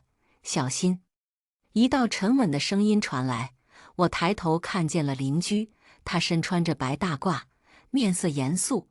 飞机快落地的时候，你怎么也不行，才发现是高热休克了。那你怎么？我扯动干涩的唇角，却被他及时递来的水堵住。高大男人目光温和，飞机正在通报，有没有会医的人？我赶过去，却发现是熟面孔。我喝够水，刚想道谢，却尴尬地发现自己没有记住邻居的名字。他看懂了我的意思，我是方衍。我赶紧点头，谢谢你。我这才知道，原来方衍是医生，怪不得家里有骨头模型。曾经无意识路过，吓了我一大跳。方衍告诉我，这里是墨城，也是他工作的地方。我有些好奇，两地隔了1000余公里，他为什么会选择来这里上班？听到我的问话，方衍沉默了。我也明了了，这其中应当有一段不能说的往事，也默契地不再发问。多亏了医院里方衍的照顾，我的病很快好了。只是他阻止了我出院的想法，严肃地告诉我，你的身体很虚弱，需要好好调养。来到这里无亲无故，你有住的地方吗？我诚实地摇头。我买的飞机票就像开盲盒一样，并没有目的地。对我来说，有亲人也像没有亲人，去哪儿都一样。方衍开口，那你先不要出院，我可以先帮你找房子。我也只好连声道感谢。养病的过程中，手机弹了很多个陌生电话，我打定主意，等出院之后就把手机号码更换了。没想到我的微信重新弹出一条申请，我是裴林。我犹豫半天，还是点了通过。以前相对于裴家其他人的不同意，裴林可以说是相当友善了。他会笑嘻嘻地替我解围，也会听我说和他哥的日常，然后发出夸张的惊叹：天哪，我哥在你面前居然是这样的，你们一定要在一起好好的。所以在被绑匪威胁后，我尽一切可能想让他逃生，却不知道他摔下了悬崖。你还好吗？看着屏幕上弹出的久违的关心，我的心多了一些暖意。还好。我回复后，对面许久没了消息。过了一会儿，又不断弹出几条。这5年的事，我听说了。那个管家被抓后还攀污你，是我哥误会你了。你们还能在一起吗？以前裴林无比坚定我会和裴延川在一起，他用夸张的口气说，我哥绝对不会爱上除你之外的女人。但5年了，再坚定的事都会变了。我回复，你哥要订婚了，就不打扰了。那边很快回应，这件事只是误会，我保证我们家没有这种打算。我哥知道真相后也很后悔，已经买醉3天了，他还是爱你的。之前刚出事，我妈很生气，也是他在父母面前周旋维护住你，不然你们已经错过5年了。希望你们未来好好的。这其中的意思我明白，可面对这上面的文字，我却忍不住升起一股惋惜和感慨。哪怕是昏迷成植物人裴林，也会第一时间维护自己的亲人。其实我可以找借口，他并不清楚这5年之中发生的事，但却格外苍白。我想起无数个被裴延川质问的夜晚，我想起被他们叫去酒吧，当作木头人一样取笑。我想起裴延川的反复，上一刻温柔，下一刻却能把人狠狠地推出去。我不断避开他流露的锋芒。我一直告诉内心，是因为他妹妹受伤了，他性情才变了。他酗酒，故意对着别的女人暧昧，我都愿意去包容。我们都太熟悉了，所以我能轻易看穿他的愧疚和伪装，最后却是两败俱伤，反复折磨，深陷泥沼。我逐渐发现，我连自己都看不清，又怎么能去看清别人呢？一直以来都是我太傻了。我最后留下一行字：不管怎样，祝他未来安好吧。随后我删掉了这个微信。我的手机从这天起不断涌入电话，认识的人、不认识的人纷纷发来消息：嫂子，你在哪？裴哥快把海经翻遍了。简真，你这次的手段高级，把裴延川勾得快发疯了，教教我。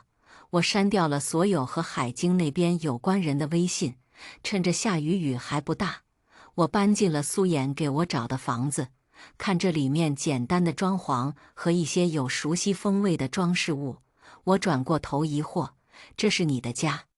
苏衍风轻云淡：我住医院的职工宿舍，这里空出来了，就简单收拾了一下。我半开玩笑：都是熟人，房东老板可要给我优惠点。苏衍点头：那是自然。我马上解释：开玩笑的，你帮了我这么多，还不知道怎么谢你的好。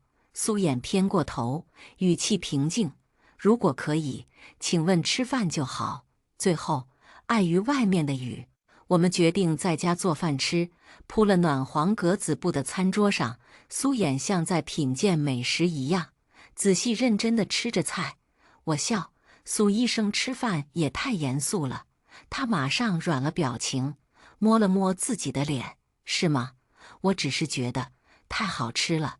我以前也不会做饭，是这几年看着裴延川喝酒有了胃病，才开始慢慢学的。只是每次看他都吃不了几口。我垂眸：是吗？我还以为不好吃呢。苏衍极力肯定，说不好吃的人肯定没有欣赏水平。就这样住下后，我开始熟悉墨城的环境。作为感谢，我也时不时送饭去往苏衍的医院。在他的建议下，我正考虑要不要做一个做饭的网络博主。人总不能坐吃山空。当我买好工具刚到家楼下时，却看见一个熟悉的身影。墨城习惯早黑，在微暗的天空下，那身影的影子被拉着很长。此刻转过头来，一双熟悉的桃花让我心里一抖。我侧过脸，想赶紧走进小区，却被那人敏锐地捕捉到。他惊喜地上前一步：简真。我脚步加快，他也迅速跟了上来，恳求开口：我终于找到你了，谈谈好吗？我转过头，1个月不见，以前这张俊美的面庞消瘦许多，眉眼中也满是疲惫。我皱眉：我们已经分手了，有什么可谈的？他的话哽咽在喉咙中，片刻才吐出来：那天晚上我就开始找你的房子售卖，航班信息也查过了。不对，这大千世界，我不知道你会躲到哪里，我也无法想。我真的找不到你了，该怎么办？简真，我向你道歉，回来好吗？面前的眸子带着小心和希冀，如同盛满星辰的夜空。我推开了他的手：裴延川，这次我是认真的。他小心翼翼捧起我的脸，漂亮的桃花眼满是茫然不解。为什么？明明说分开的前一天，你还为我做了早餐，满心满眼都是我，为什么说分开就分开了？明明以前还会联系我的，你一定还在生气，对不对？我打破他的期待，我做的早餐，你不是也不屑于吃？现在琳琳好了，我也不欠你们裴家的什么了，请离我远一点。我推开面前的人，向里面走去，先他一步进入大门。保安这个人我不认识，我迅速说了一句。保安亭的保安心领神会，立马点头，拦住了裴延川，隔着一道大门。我看见他破落地站在原地，似茫然，又似在自言自语：等你原谅我就好了。一个人怎么能复杂至此，在残忍的同时又兼具了天真？以往分开，只要他随便发一句胃疼，我就会巴巴地包着汤过去看他。可庆幸的是，此刻我没有再不舍了。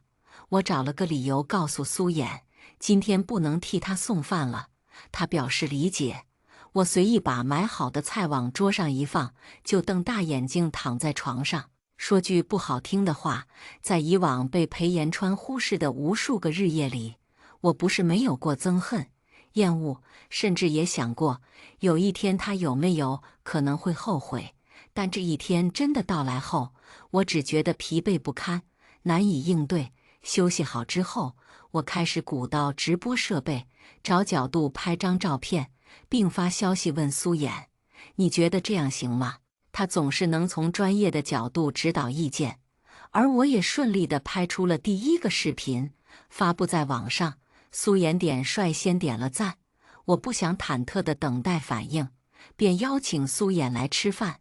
视频里做的精致的佳肴，一盘盘装在桌上。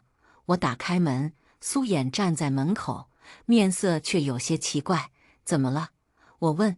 他开口：“他来找你了。”我看见他在大门口。令我意外的是，裴延川居然还没走。他难改一些骄纵的脾气，这时居然老老实实的被一个保安拦在门外等待。我点头，开口：“不管他。”苏衍犹豫，问出一个问题。在快要释怀的时候，那个人回头了：“你会不会赌？”我摇头：“不会。”除了这件意外之事，倒还有一件事让我高兴，那就是视频的反响很不错，只是我的剪辑手法差了点。我网上购买了课程学习剪辑，彻底忽视了裴延川，只是用来道歉的鲜花礼物，山一样的堆在过道门口。夜里上完课，准备早睡，却听到外面嗡嗡作响。一打开窗帘，是一排的无人机闪动着光点，在夜空中拼出一句话：“简真，错了，请你原谅我。”这样下去，没过几天，保安也委婉地向我提出意见，让人等在大门总不好。要不有什么矛盾，你们私下解决。我也明白，不能再逃避了。苏衍知道这件事，决心陪着我和他谈谈。地点定在一个咖啡店，店面不算很大，却很别致。我和苏衍走进去，里面空荡荡的，像被包场了。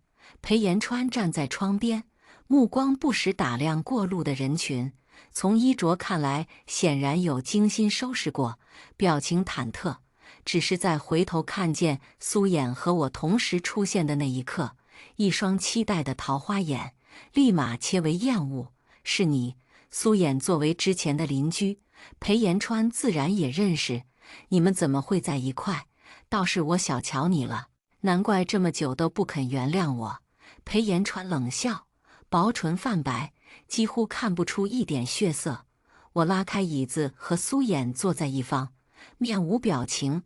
不是所有人都是你想的这么龌龊，况且我们已经分手了，各自再有什么也毫无关系。你有什么，我就毁了什么。裴延川语调变高，苏衍也礼貌开口：“裴先生，做人不能这么幼稚。你和真真已经分开了，就别再互相打扰了。”似乎被某个字触动神经，裴延川捏紧瘦削修长的手指，眼神阴鸷。苏老爷子前不久还想和我合作，他知道苏家少爷在外面夺人所爱吗？苏衍和苏家有关系。我心微微一提，却还是下意识反驳裴延川：“请别说的我跟你的所有物一样。裴延川，如果你还念旧一丝旧情，就不要打扰我现在平静的生活。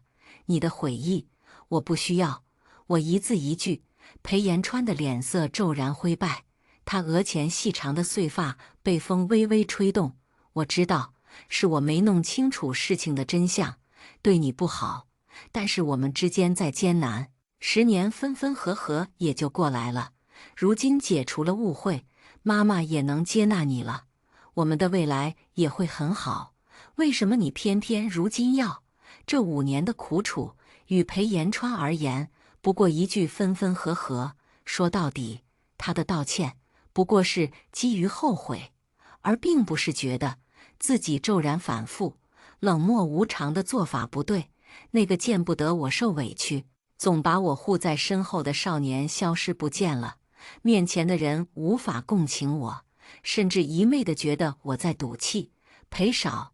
人不能活得如此自我，真跟在你身边受了多少委屈，你都看不见吗？苏衍的声音压低，我会补偿他的，与你无关。裴延川灵眉冷漠，我开口，我不需要补偿。这段失败的感情错的不是一个人，这份苦是我硬要吃的，我不会怪你们。现在我唯一的要求就是离我远一点。我留下这句话，带着苏衍离开餐厅。快要冬天了，道路上的树叶光秃秃的，时不时飘落一卷枯叶。回去的一路上，我没有说话，苏衍也没开口，直到把我送到家，他才出声抱歉。我不是故意隐瞒，只是我不喜欢借着苏家的名义行事。我点头，我没怪你，是我自己没在意。那你……苏衍紧皱着眉头，毕竟之前裴延川要和他妹妹苏云联姻的消息传得沸沸扬扬，虽然一直未被证实，我们当然还是朋友。我扯起嘴角的微笑，安抚苏衍，这才放心回了医院。我心乱如麻，索性打开直播设备，开始做美食。这样认真处理食物的过程，让我无暇想其他。账号上的粉丝虽然增加不多，可我的心却充满了温暖。果然，我一上线，几个粉丝就来了。主播好，主播的手指好好看。我没有展示真容，而是只露了做菜的手指。我笑着道谢，随后介绍：今天我们一起来做冬瓜蒸蓉排骨。我做的食物都不复杂，在这一领域没什么竞争力。好在墨城的消费远远低于海京，让我不至于靠这份手艺吃饭。直播快结束时，一个乱码名字进来直播间，二话不说，刷下昂贵的礼物。我道歉，却也礼貌提醒，刷礼物尽自己的能力就好了。下播之后，我开始剪视频。令我奇怪的是，今天直播剪辑出来的数据异常的好。账号多了许多粉丝，我只能把它归功于运气好。第二天，我照常出门选购食材，只是总觉得身后有人。当我偏过头去，身后来往行人一切正常。我去超市买完食物，结账的时候，售货员一脸惊喜：“你好，小姐，今天是店10周年庆，你是我们的第1000位顾客，获得全部免单的机会。”我有些诧异，胡乱点头。看来我今天运气真不错。我走出超市门，立马有车问：“走吗？”我拎着沉重的东西点点头，司机马上下来帮忙提东西。回去路上，保安也正好在帮我送上去楼。到家要开门的时候，我还看到旁边贴着鲜艳的广告纸，招租，房子的地段不错，价格也很便宜。我却总觉得古怪。之后几天，这种的好运的事不在少数。先是我作为一个新号的直播号突然爆火，不少粉丝在底下求着催更，再到只要一出门，我总能遇上自己想要的各种便利，甚至门口的垃圾都有人偷偷帮我丢掉。我心中有了猜测，夜里去超市回家，我故意选了一条偏僻没有路灯的小巷。第二天，那条小巷就安装了路灯。我假装无意间和苏衍抱怨，买菜的超市太远。没隔几天，一家新装修的超市出现在楼下，挂上敬请期待开业的标志。一切都太巧合。可我不想在这种奇怪的注视下安稳的生活，哪怕见不到裴延川。苏衍表示理解，却又十分担忧。以他执拗的性格，怕是不会轻易放手。我叹了口气，在国内，不管去哪，都会被找到。既然如此，不如出国。我只想踏实的过自己的日子，而不是又如同年少一样，坠入一朵甜蜜的云中，恍恍惚惚，不知几何。直到这朵云破碎，我也摔得什么都不剩。我可以帮你。苏衍望向我，我开始迟疑。这样不会拖累你。他摇头，我至少还有苏家，别担心，你总这么为别人着想，也该为自己想想。我同意了。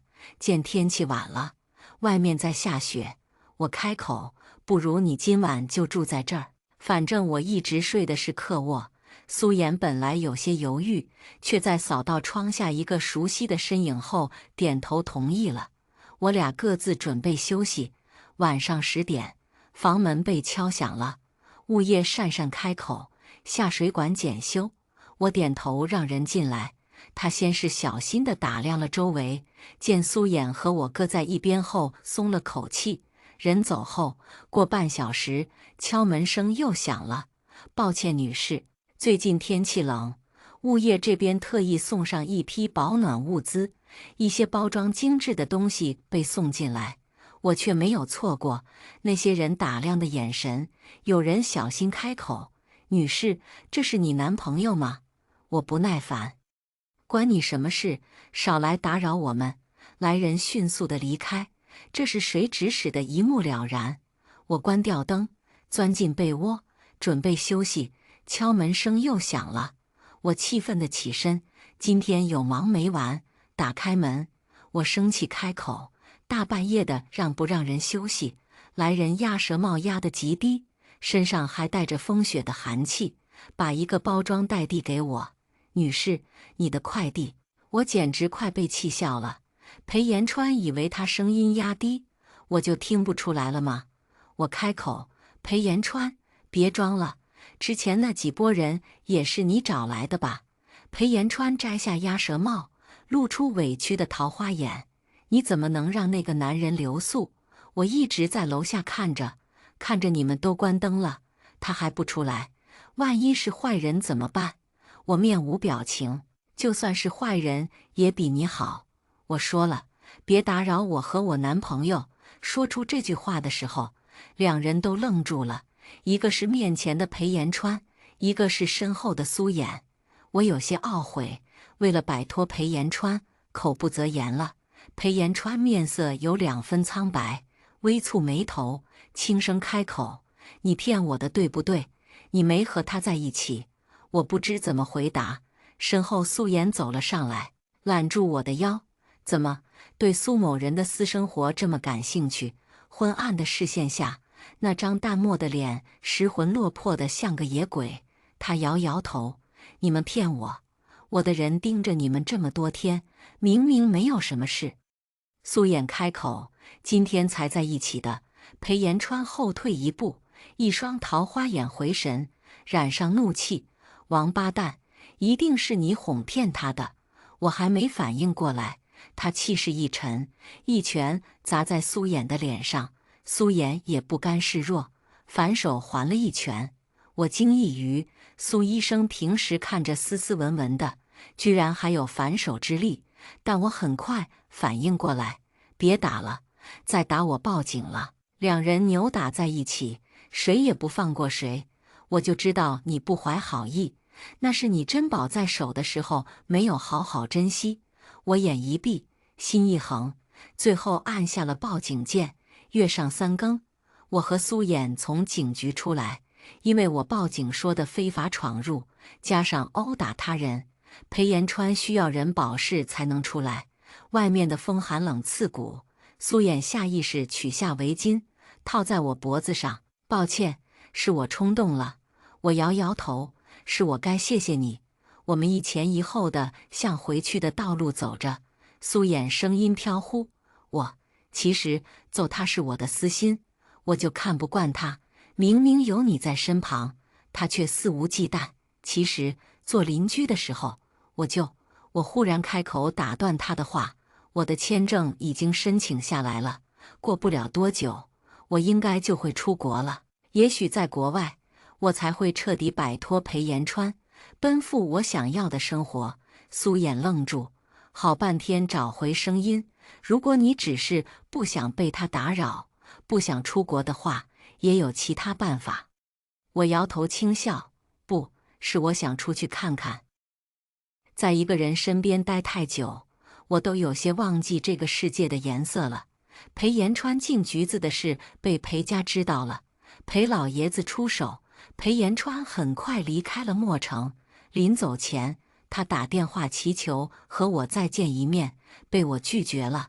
我安静地收拾行李，去机场这天是苏妍送我的。